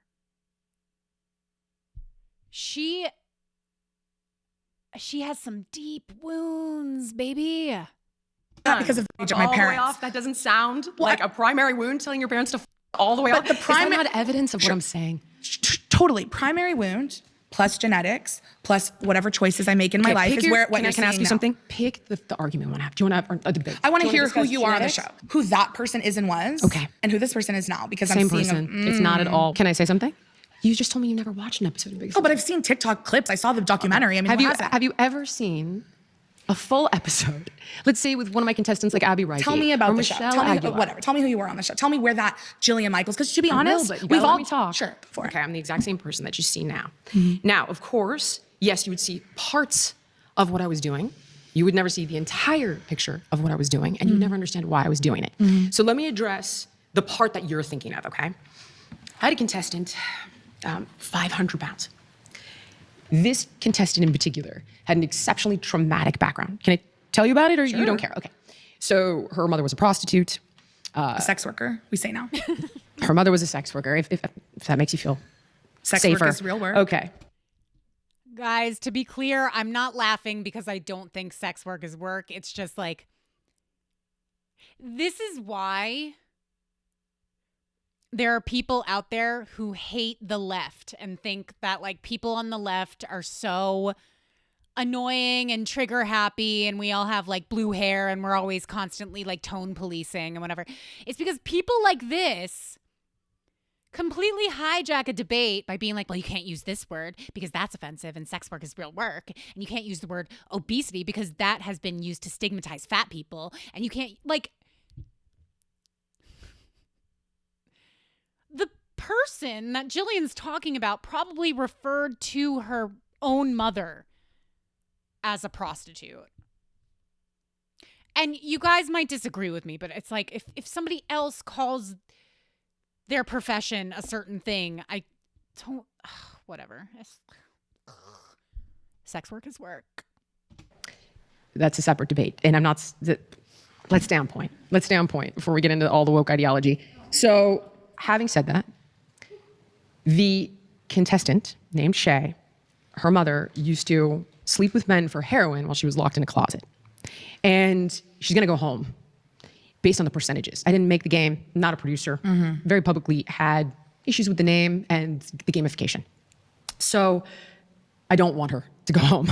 And certain things need to happen before I feel, and I have seen, that there would be any hope of her being able to live past 40 years old. And she has all of the things, type 2 diabetes, the beginnings of chronic kidney disease, arterial plaque, all the things that are legitimately alarming.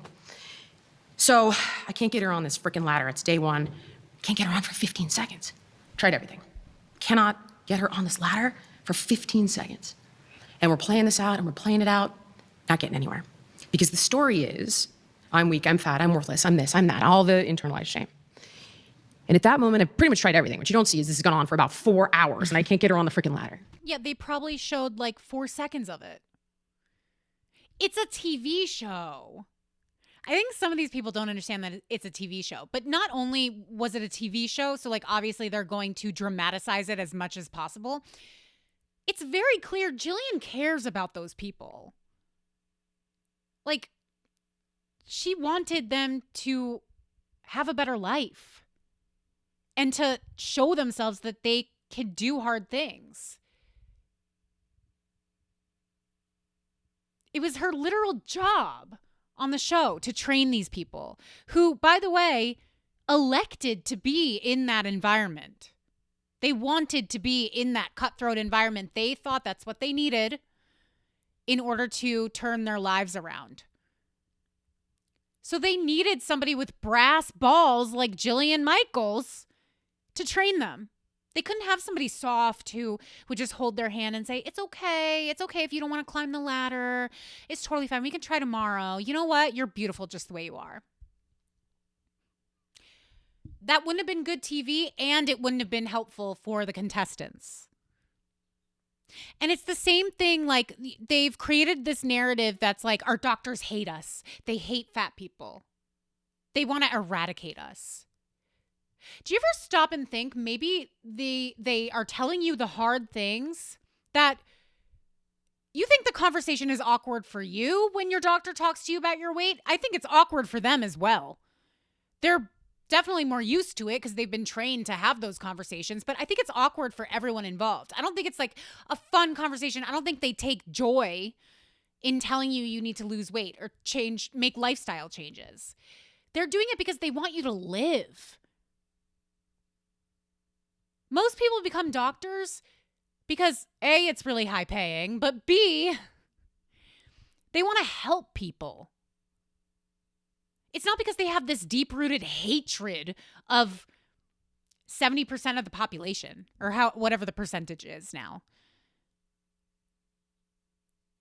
They've created this alternative, this like different world, this alternate universe in which everybody's out to get them and everybody wants them gone.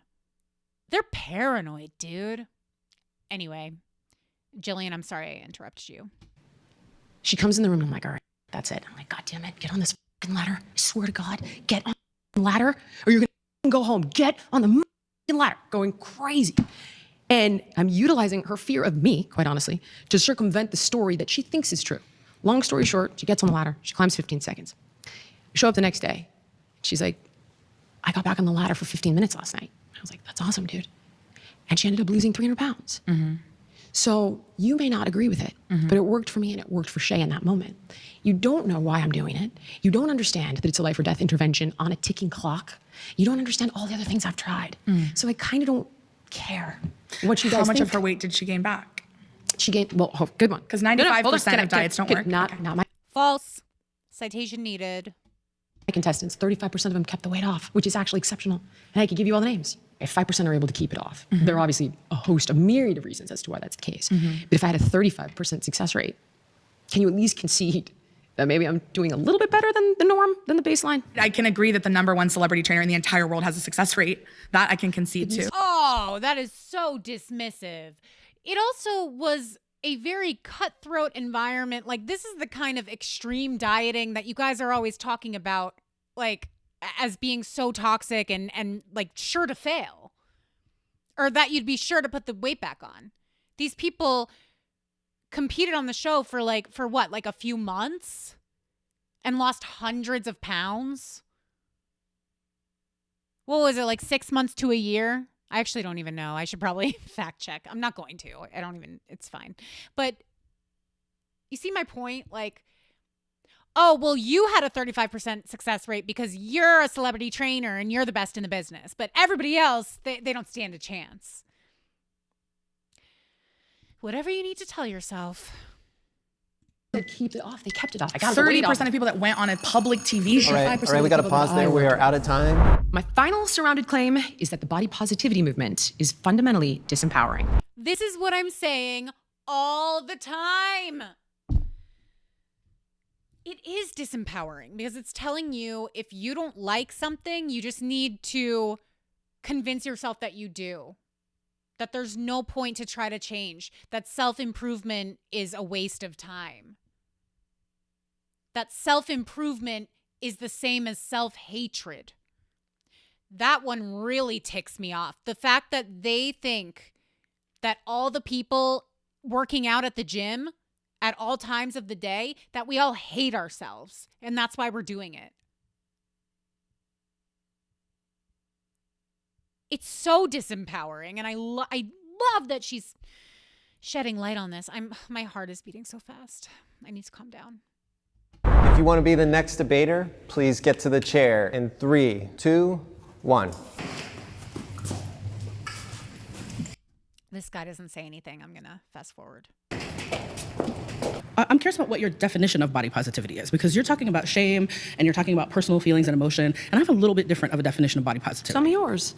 So when I think about the body positivity movement, I actually think about its roots in the fat rights movement, which is where I work. In the 60s. So this woman, I mean, she's as whacked out as the rest of them, but she's actually, I think, the smartest person who's participated in this debate and like the best debater. Like she's actually coming with something. It's probably because she's the president of NAFA or whatever, but she's been media trained for sure. Right. Yeah. In the 60s, I run NAFA, which is a fat organization that was founded in the 60s. And when I think about the folks who have been using that terminology since the 70s, 80s, 90s, not just the people who kind of popped up using it on Instagram and Tumblr in the 2000s, but that it has this long, long history. Mm-hmm. That long, long history is actually about body justice. It's not just about individual feelings. It's not just about, my mother-in-law said something to me at dinner, or this guy didn't want to date me because I was fat. It's actually also about things like, do I have access to healthcare, weight-neutral healthcare that actually treats my symptoms, not just my body? Weight-neutral healthcare is bullshit.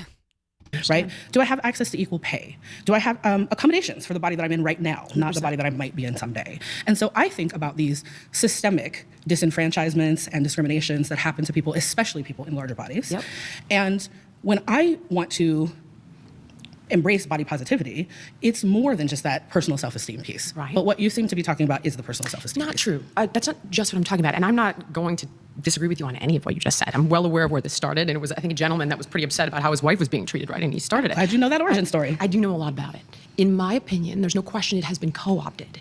And when the vast majority of your TikTok influencers don't know the origin of your story, and those messages are communicated in 15-second memes, then you own meme consequences. And that's where I take umbrage with it. And it's become this amalgamation of rolling up different movements along the decades. So we can't be like, well, I'm gonna carve out the part that's the rights piece and forget, don't look over here. I look at it in its entirety, and there are parts of it that I take umbrage with. That's how I feel about the health and wellness industry, right? That's fair. I look at it in its entirety. There are parts that I take umbrage with. And when you introduced yourself, you talked about being a health advocate. Does your advocacy include making sure that people are not discriminated against? Without question. So how do you do that for people in larger bodies? Well, personally, I don't get involved in that kind of policy outside of what I do in relationship to big agriculture, big food, big pharma, big insurance. That's my primary focus when it comes to policy. To be dead honest, I think you probably do a better job in this area than I do. But I would never, ever disagree with you here. I would cooperate with you in any way you ask me to. So would you say that it should be against the law to discriminate against people based on their body size? Unquestionably. So why? Oh, see, I don't know that I agree. Like, I don't know that it should be codified into law.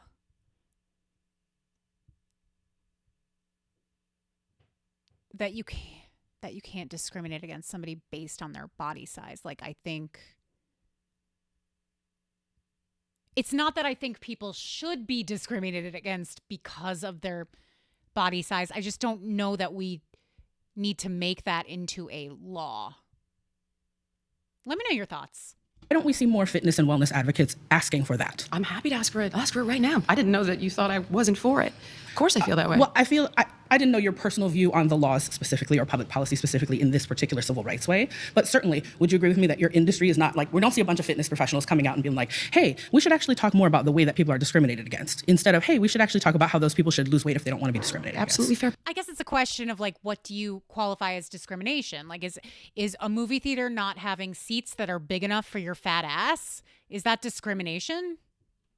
Or like on a plane, you having to buy 2 seats, is that discrimination? Because to me, that goes back to what you were talking about earlier, which is capitalism. Like, it's business, like a movie theater might not want to make their seats bigger because then they can't fit as many seats. They can't sell as many tickets, or they'll have to raise the prices and then it'll affect everybody else who doesn't need a bigger seat.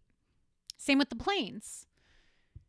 But she might be talking about employment discrimination. Like, I honestly can't really speak to that. I know that it's an issue, but I'm not educated enough to speak on that. So, point. Thank you. Will you contact your representative and say to them? You're looking at her. I'm right here. Oh, girl, y'all heard it right here. Jillian Michaels said, I will contact my representatives. Girl, I'm right here. I'll give you my cell phone. All right, pause. Tigress has won her section of Tigress the debate. has won.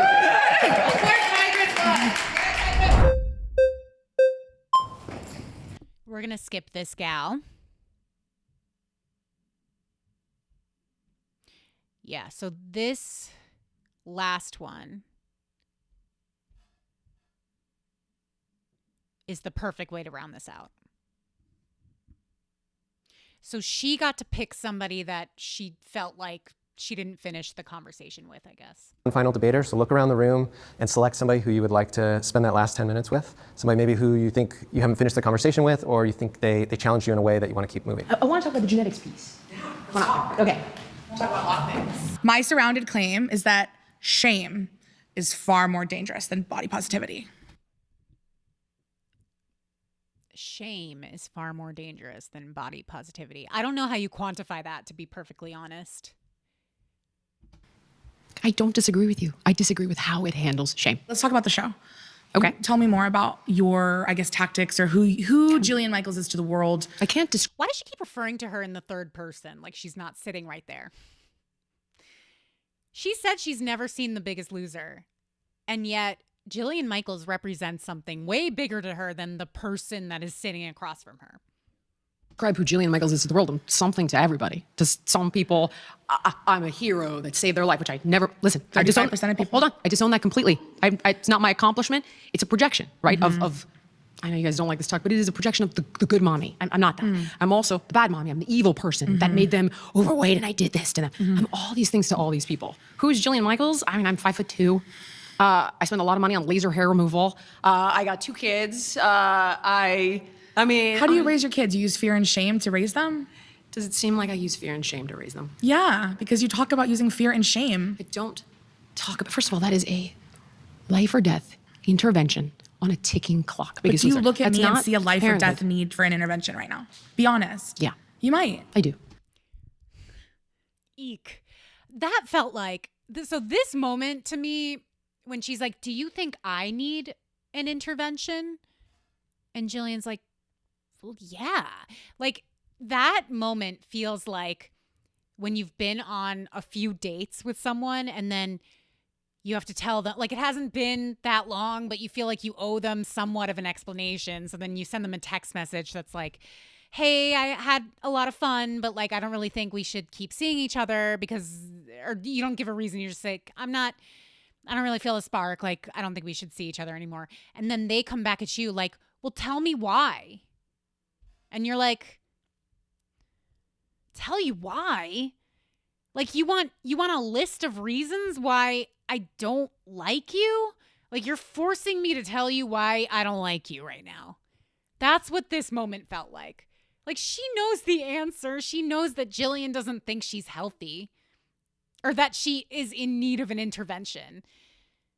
But she, like, wants to get hurt. Like, I would bet that she is addicted to, like, feeling sorry for herself a little bit.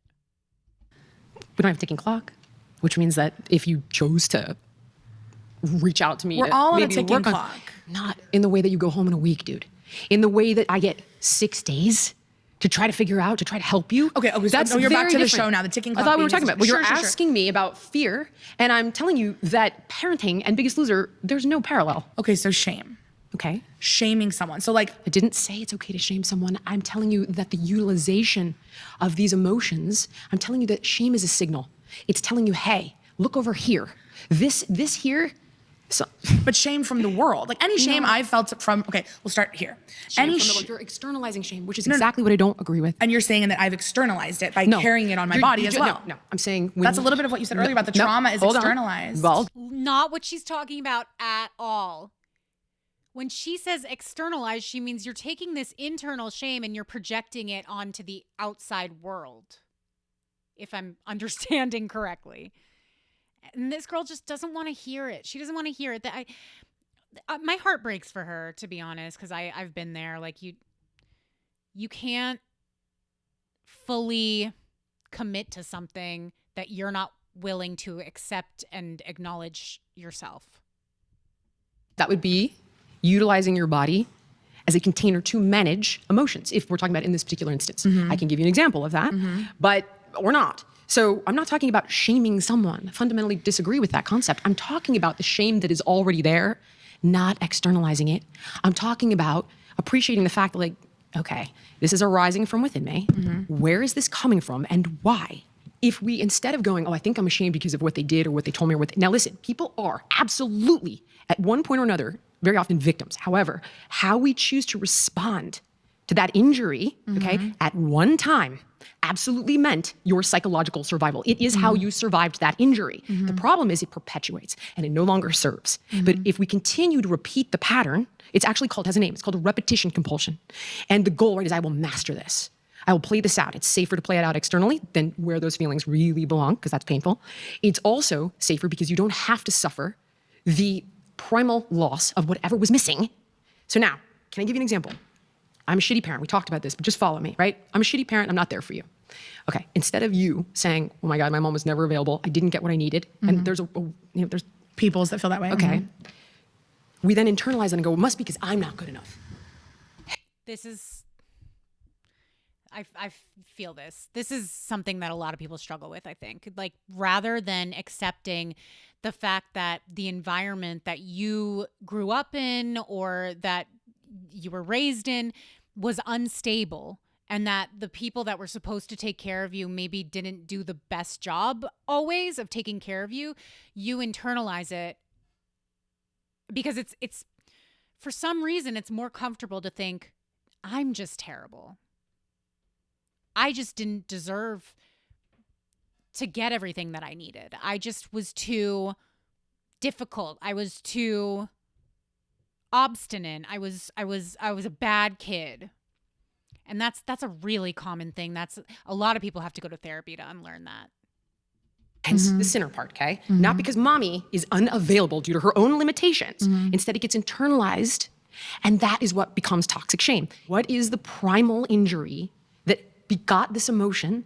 And subsequently, how do I deal with it where it's appropriate? Meaning the right, like not Victoria's Secret, okay? The primal wound. And then in experiencing that loss, feeling those feelings, which really sucks and really hurts, which is why people have defense structures, coping mechanisms, so on and so forth. The way through that, you feel it, and then after you grieve it, after you explore it, then we can implement a weight release. No, oh, my trauma. No, a perspective I've released shift. it, and therefore then I will be thin. She's deflecting. She's also trying to like be funny, but no one around her is laughing. I found this moment to be super uncomfortable. Perspective shift and a behavior change. Yes, of course. I've been desperate my entire life to change my behaviors and shift my this and change my eating and buy Factor and go on this diet and sign up for the trainer and go to the gym and do the thing and pay thousands of dollars and get the Peloton and go to SoulCycle. But that's all surface stuff, dude. Sure, but the shame never came from myself. I know. The shame is external factors, and that is why Remember we when you turn said to me to body earlier? positivity. Remember when you said to me earlier, fuck my parents? Okay, I didn't say it like that. Mommy's watching. Me and mommy's watching. But here, let's talk about the parental wound. I'll tell you how my parent was wounded. Want to talk about that? Yeah. Because here's the thing. I feel like you are saying, Maha, Maga, it's too close. I think they should have picked a different name. We can work on that. I agree. But my thing is that what you're saying is, I feel that you're coming to the table. You're like, listen, I think that I'm a little bit scared this is an ad for Maha, but no, forget, I'm not talking about Maha. Jillian Michaels is saying she wants a seat at the table. She's gonna go to Southwest with Tigress and say, fat people deserve 2 seats. Don't charge them extra. Let them on the plane, bitch. She's gonna go to Nabisco and say, stop putting this shit in the food, because Jillian, I like the food in Europe. I like the makeup in Europe even better. I have been doing the Nabisco part. Cool. The So Southwest part is a bit of a separate conversation, but the Nabisco part I've been doing. I think you're I get the feeling she does not think that Southwest Airlines should give you a second seat. coming to the table to say whether or not, it's just like Oprah, we acknowledge our part in diet culture and whatever, like let's make the change. Let's blame it on the bad guys. About diet culture. We haven't even talked about diet culture today. That is a separate episode. Body positivity is what we're talking about. I think we have turned to body positivity because of the shame. Because at 9 years old, my mother, who was a translator for her mother, who was an immigrant, at that time, it was very easy to come to this country. My grandfather came here with a letter in 1964, $100 in his pocket. They are the American dream. Gotcha. My mother was at the doctor with her mother. Okay. And a doctor, a professional man, I'm sure he was likely white, turned to her and said, ask your mom if she can have sex. Ask your mom, just tell your mom she's like a VW bug going up a hill with 9 people in it. A child. Because she's too big to function? Like he was commenting on her size? I think that's what she's saying. I was a little bit confused about this part. Get it. I mean, that's where it all comes from, right? Like my mommy wound is only because of her own trauma. Of course, it's multi-generational. Of course, multi-generational. It gets into the epigenetics. It gets into how she raised me. Maybe you don't know you're on a diet. Epigenetics doesn't... I hate when they bring up epigenetics. Epigenetics doesn't happen over like 2 generations. Like your genetics don't alter that quickly. Also, like we didn't evolve to pack on the pounds between 1970 and 2026.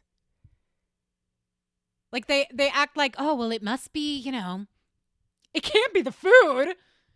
It must be that we've evolved. Evolved to be sicker? Till you're like 6. Mm-hmm. And then you go to your aunt's house who's like, anything you want, right here. What do you want at the grocery store? We'll get you whatever. What did I want? I wanted Yoo-hoo like everybody else because I wasn't allowed to have Yoo-hoo. I wasn't allowed to have a ding dong. When I came home and I said, I want ding dongs in my lunch. You know what my mom bought me? Low-fat ding dongs. And low-fat ding dongs aren't wrapped in foil. So everybody knows they're fucking low. It's not a fucking ding dong. I want the foil. I want the foil. So she's acting out of her trauma. Now I'm just like, I didn't choose to be here. And now I'm like, literally this woman is crying as I get off the plane from the Yoo-hoo trip because I'd gained so much weight. My grandparents had to buy me new clothes. But I think that great aunt that offered me the Yoo-hoo and said, it's right here, honey, and you don't have to ask anybody when you want one. She knew. She knew I was being restricted at 6 years old. Hot take.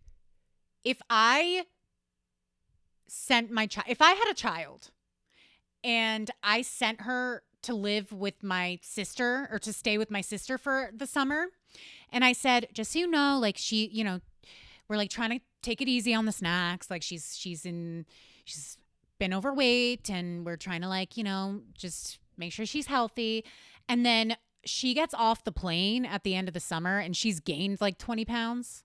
And I find out that my sister had a Brita filter filled with Yoo-hoo sitting in the refrigerator for her to tap into at any time. And that like she was allowed to free range eat anything in her kitchen at any time of day and not clear it and not have any kind of restrictions when she's already obese. I would smack my sister across the face. That is a major overstep. Is that a hot take? I don't even know.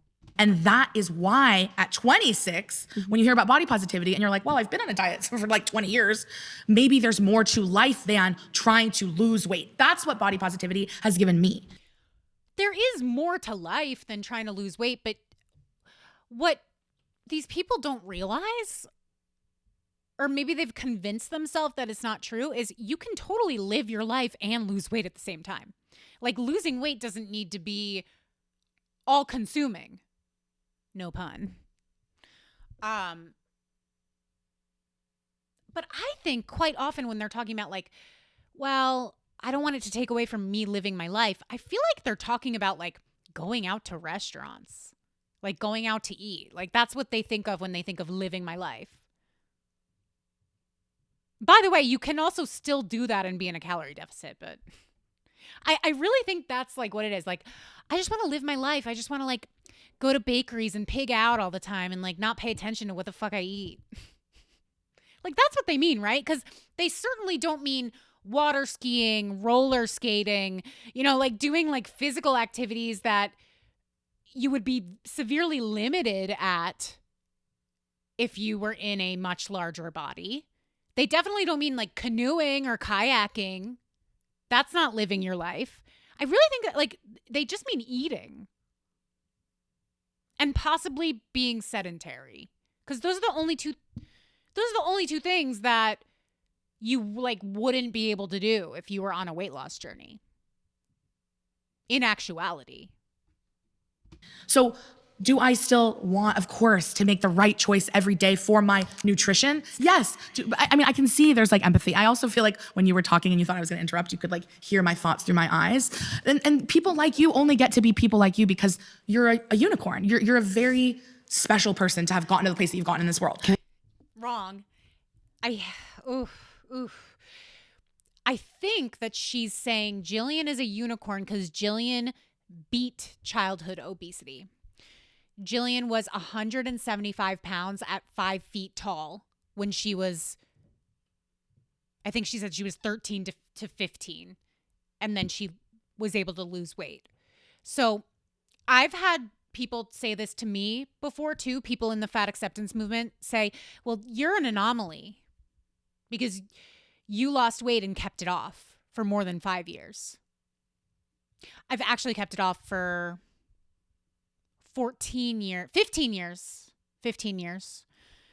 without it being an issue. Like,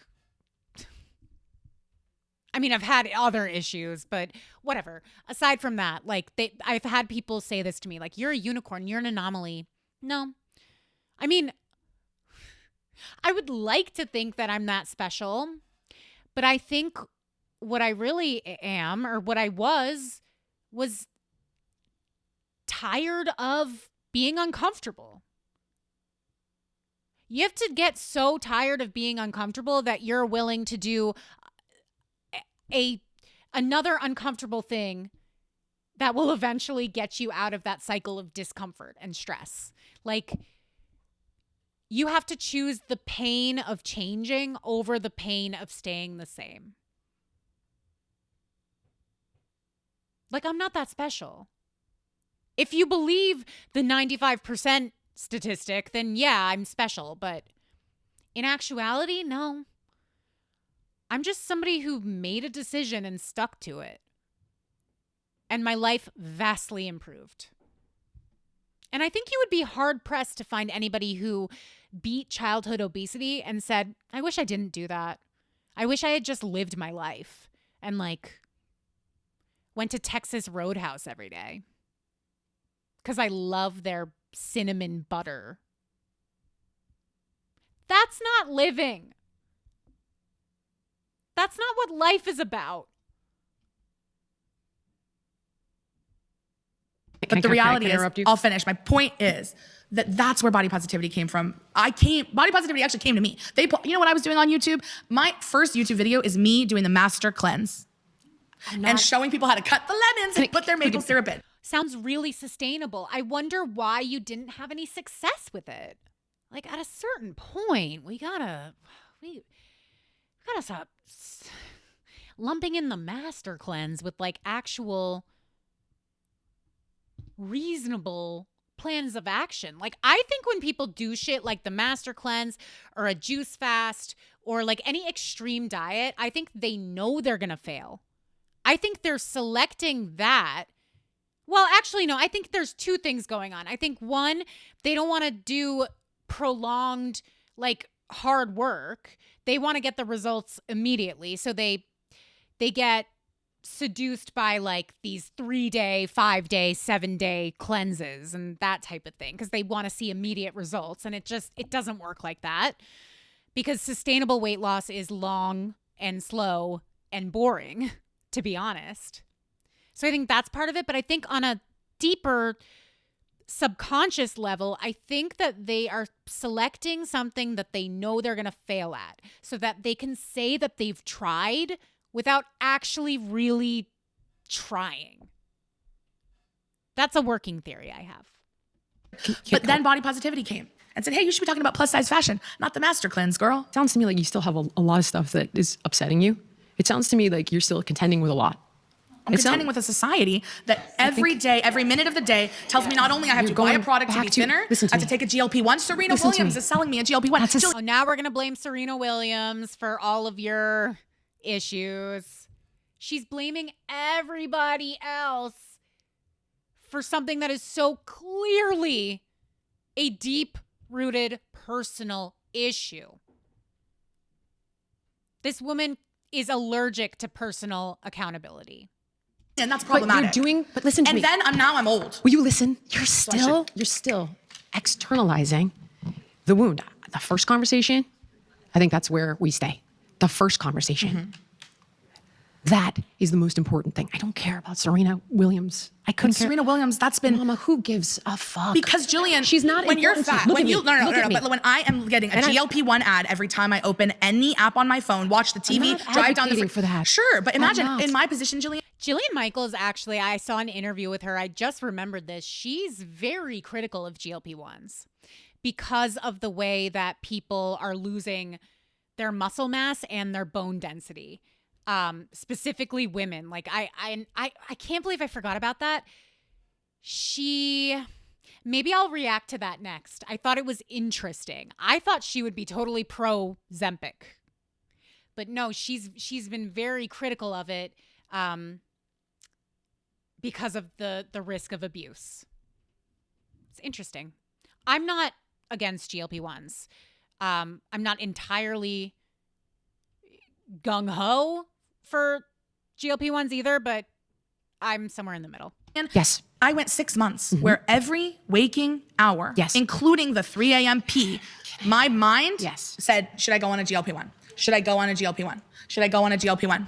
Because you still want to change. I think GLP-1s have shown you on some level that change is possible, sustainable change. People who have never been able to keep weight off, they've never been able to lose weight and or keep weight off before are having success on GLP-1s, and you're seeing it. And it's not because of Serena Williams. I think it's because of the people in the community that you've seen leave the community and actually better their lives. Okay. Would you call that food noise? What do you call that? You tell me. I call it fucked up. I call it fucked up because I'm over here like I own a plus size fashion store. I look like the first fucking fat housewife of Beverly Hills. I'm fucking gorgeous. I got they, thems, he's, she's. So superficial. Like you're talking about something that has been a life-saving intervention for many people and has enabled people to do something about their health when they never have been able to succeed before.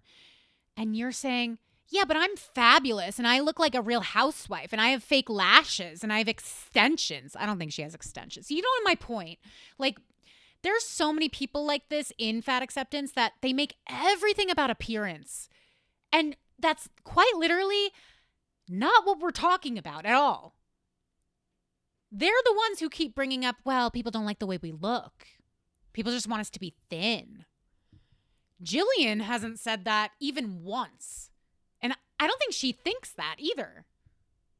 Coming out of my ears. I can fuck anybody on the street, but this... Whoa, this is a family channel. Did she really just say that? Did she really just say, I don't need to get down to a healthy body weight, GLP-1 or not, because I can fuck anybody I want in the street? You know what, girl? Fair. Prove it. If I was Jillian, I would say, okay, the debate is over.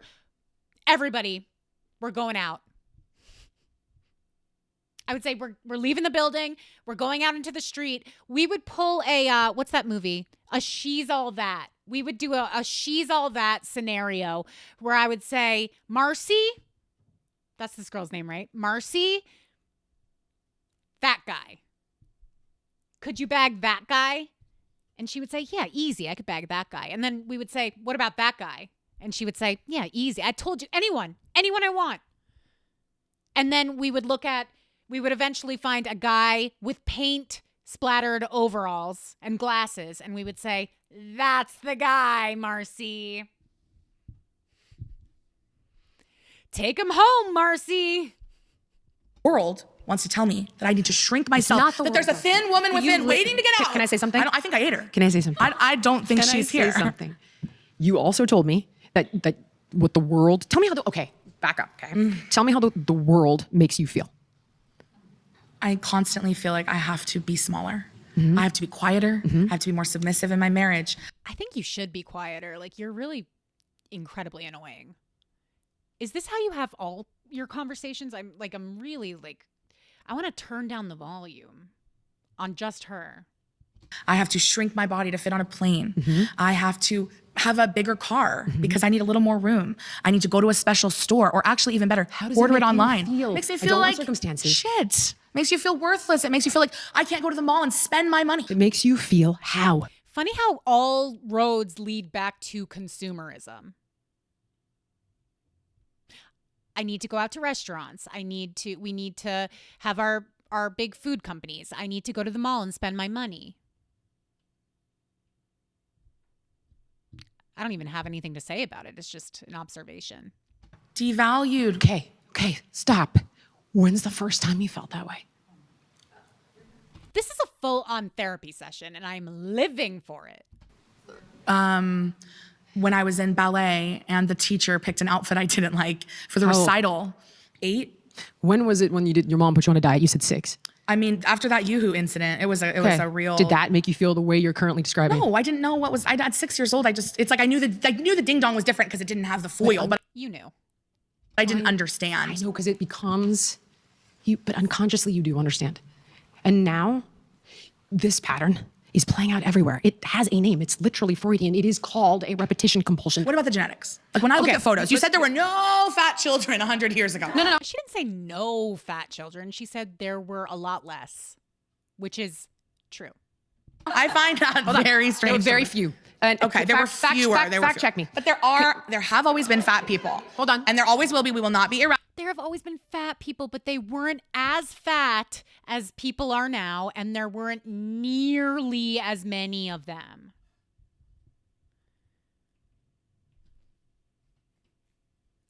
They're allergic to statistics. Eradicated, and we're not going anywhere. Fat's where it's at. We've reclaimed the word. You don't have to do this anymore. You can say bigger bodied. You can say fat. Okay. I want to ask you right now to stop using obese and be a part of that. Okay, so you want fat? Obese is a slur. I've always thought that calling someone fat was actually far. If fat is tissue, it's not a person. But in society, it's the worst thing you can be. It's absolutely what every woman and man, woman, and child mostly. So you're saying I don't know if our society says it's the worst thing you can be. I think our society looks down on PDFs more than fat people. No, I don't know. Fat is the worst thing you can be. So is that's this what our society projects. But so you guys want to reclaim. That's what you're yelling at people on the show to be like, don't you want more than to just be fat? It's what everyone is so afraid of. Why do you think they showed up? Because they didn't want to be there? You think that they showed up because they were forced? No. There were thousands of people. They showed up because they wanted change. Because the world is telling us we have to change. Listen to me. Stop making it about the world. Because if you cannot stop, listen, you can't change the world. I mean, sure, hopefully, maybe some people can. I don't know. It's not that freaking easy. I think you might be able to change. It's not that easy. Just do it. But what we can change is how we respond to the world. That's what I'm trying to get you to understand. What I think you're doing, with the world, is reenacting this pattern that you have from being very young. And I don't think it's healthy for you, because it keeps you pretty angry all the time, it seems like. Oh, you don't know me well. I'm not an angry person. I think in this context... Oh, you're totally not. Definitely not. It's harmful to say that the world doesn't have an impact on why people want to be on a show that's about weight loss. I think that people want to be on a show that's about weight loss because they want to lose weight. Boom. That's it. These people were massive. They were knocking on death's door. They had tried everything. They needed something extreme. They needed a kick in the ass, and Jillian fucking gave it to them. I think it's because everyone has told us we have to lose weight, that you are not good if you don't lose weight. If your friends are at a burger joint, you're the one getting the salad because you know you should restrain from the burger, even though we're at a burger place. Because why should you restrain from the burger? Because that is what the world has told me, that I have to make the good, healthy choice. Only in public, though, and then in private, I'm sure it's a very different story. So let's talk about the fact that no one here said that we don't owe anybody health. I don't owe anybody my health. I thought we were going to get through this whole debate without somebody saying we don't owe you health. I want to be healthy. I am healthy. I'm healthy for me. And this is what healthy for me looks like. This is how every conversation goes. If you try to debate somebody in fat acceptance, it's, no, fat people can be totally healthy. And then you say, okay, well, like, how are you healthy? And they say, I don't owe you health. Like, it's the same circular conversation that you never get to any kind of common ground. Ask you this, if I sent you to a doctor who ran a full comprehensive blood panel, if there were biomarkers, there would be some fatty liver stuff coming up. Okay, sure, the cholesterol. cholesterol. Do you classify that as not value? This has nothing to do with your value. Yeah, no, I'm talking about numbers, the data. Liver, sure, healthy. But thin people get fatty liver too. They're far less inclined. We're out of time. Stop there. Thanks for sharing your story. I really do think that was valuable. Thank you all for being a part of this episode. I know you had to talk about your bodies, you had to talk about your lives. Jillian, thank you for being on this episode, bringing your passion. And Elon Musk, I know you were watching this, so why don't we get you in the center? You know what? I really appreciate everybody showing up. I really appreciate them sharing their stories. My issue with body positivity remains, though, oh, it means this for me. Well, it means that for them. Well, it's about political activism. Oh yeah, but big food, like that, they can do whatever they want with the movement. Oh, but the influencers, that's not really us. Like, but it kind of is, and that's kind of the problem, is that there's no centralized guideline. I think she's absolutely right. Woo, you guys, that was a long one, but I had a good time. Did you have a good time? Thank you so much for watching this video. Let me know all of your takes in the comments. And if you don't have anything to say, then just leave a sheep emoji, because everybody in body positivity / fat acceptance is a sheep. I will see you in the next video. I'm trying to do 2 a week, but that one was so long. We're just going to have to see how it plays out. But regardless, I hope you guys have a fabulous week. Peace out.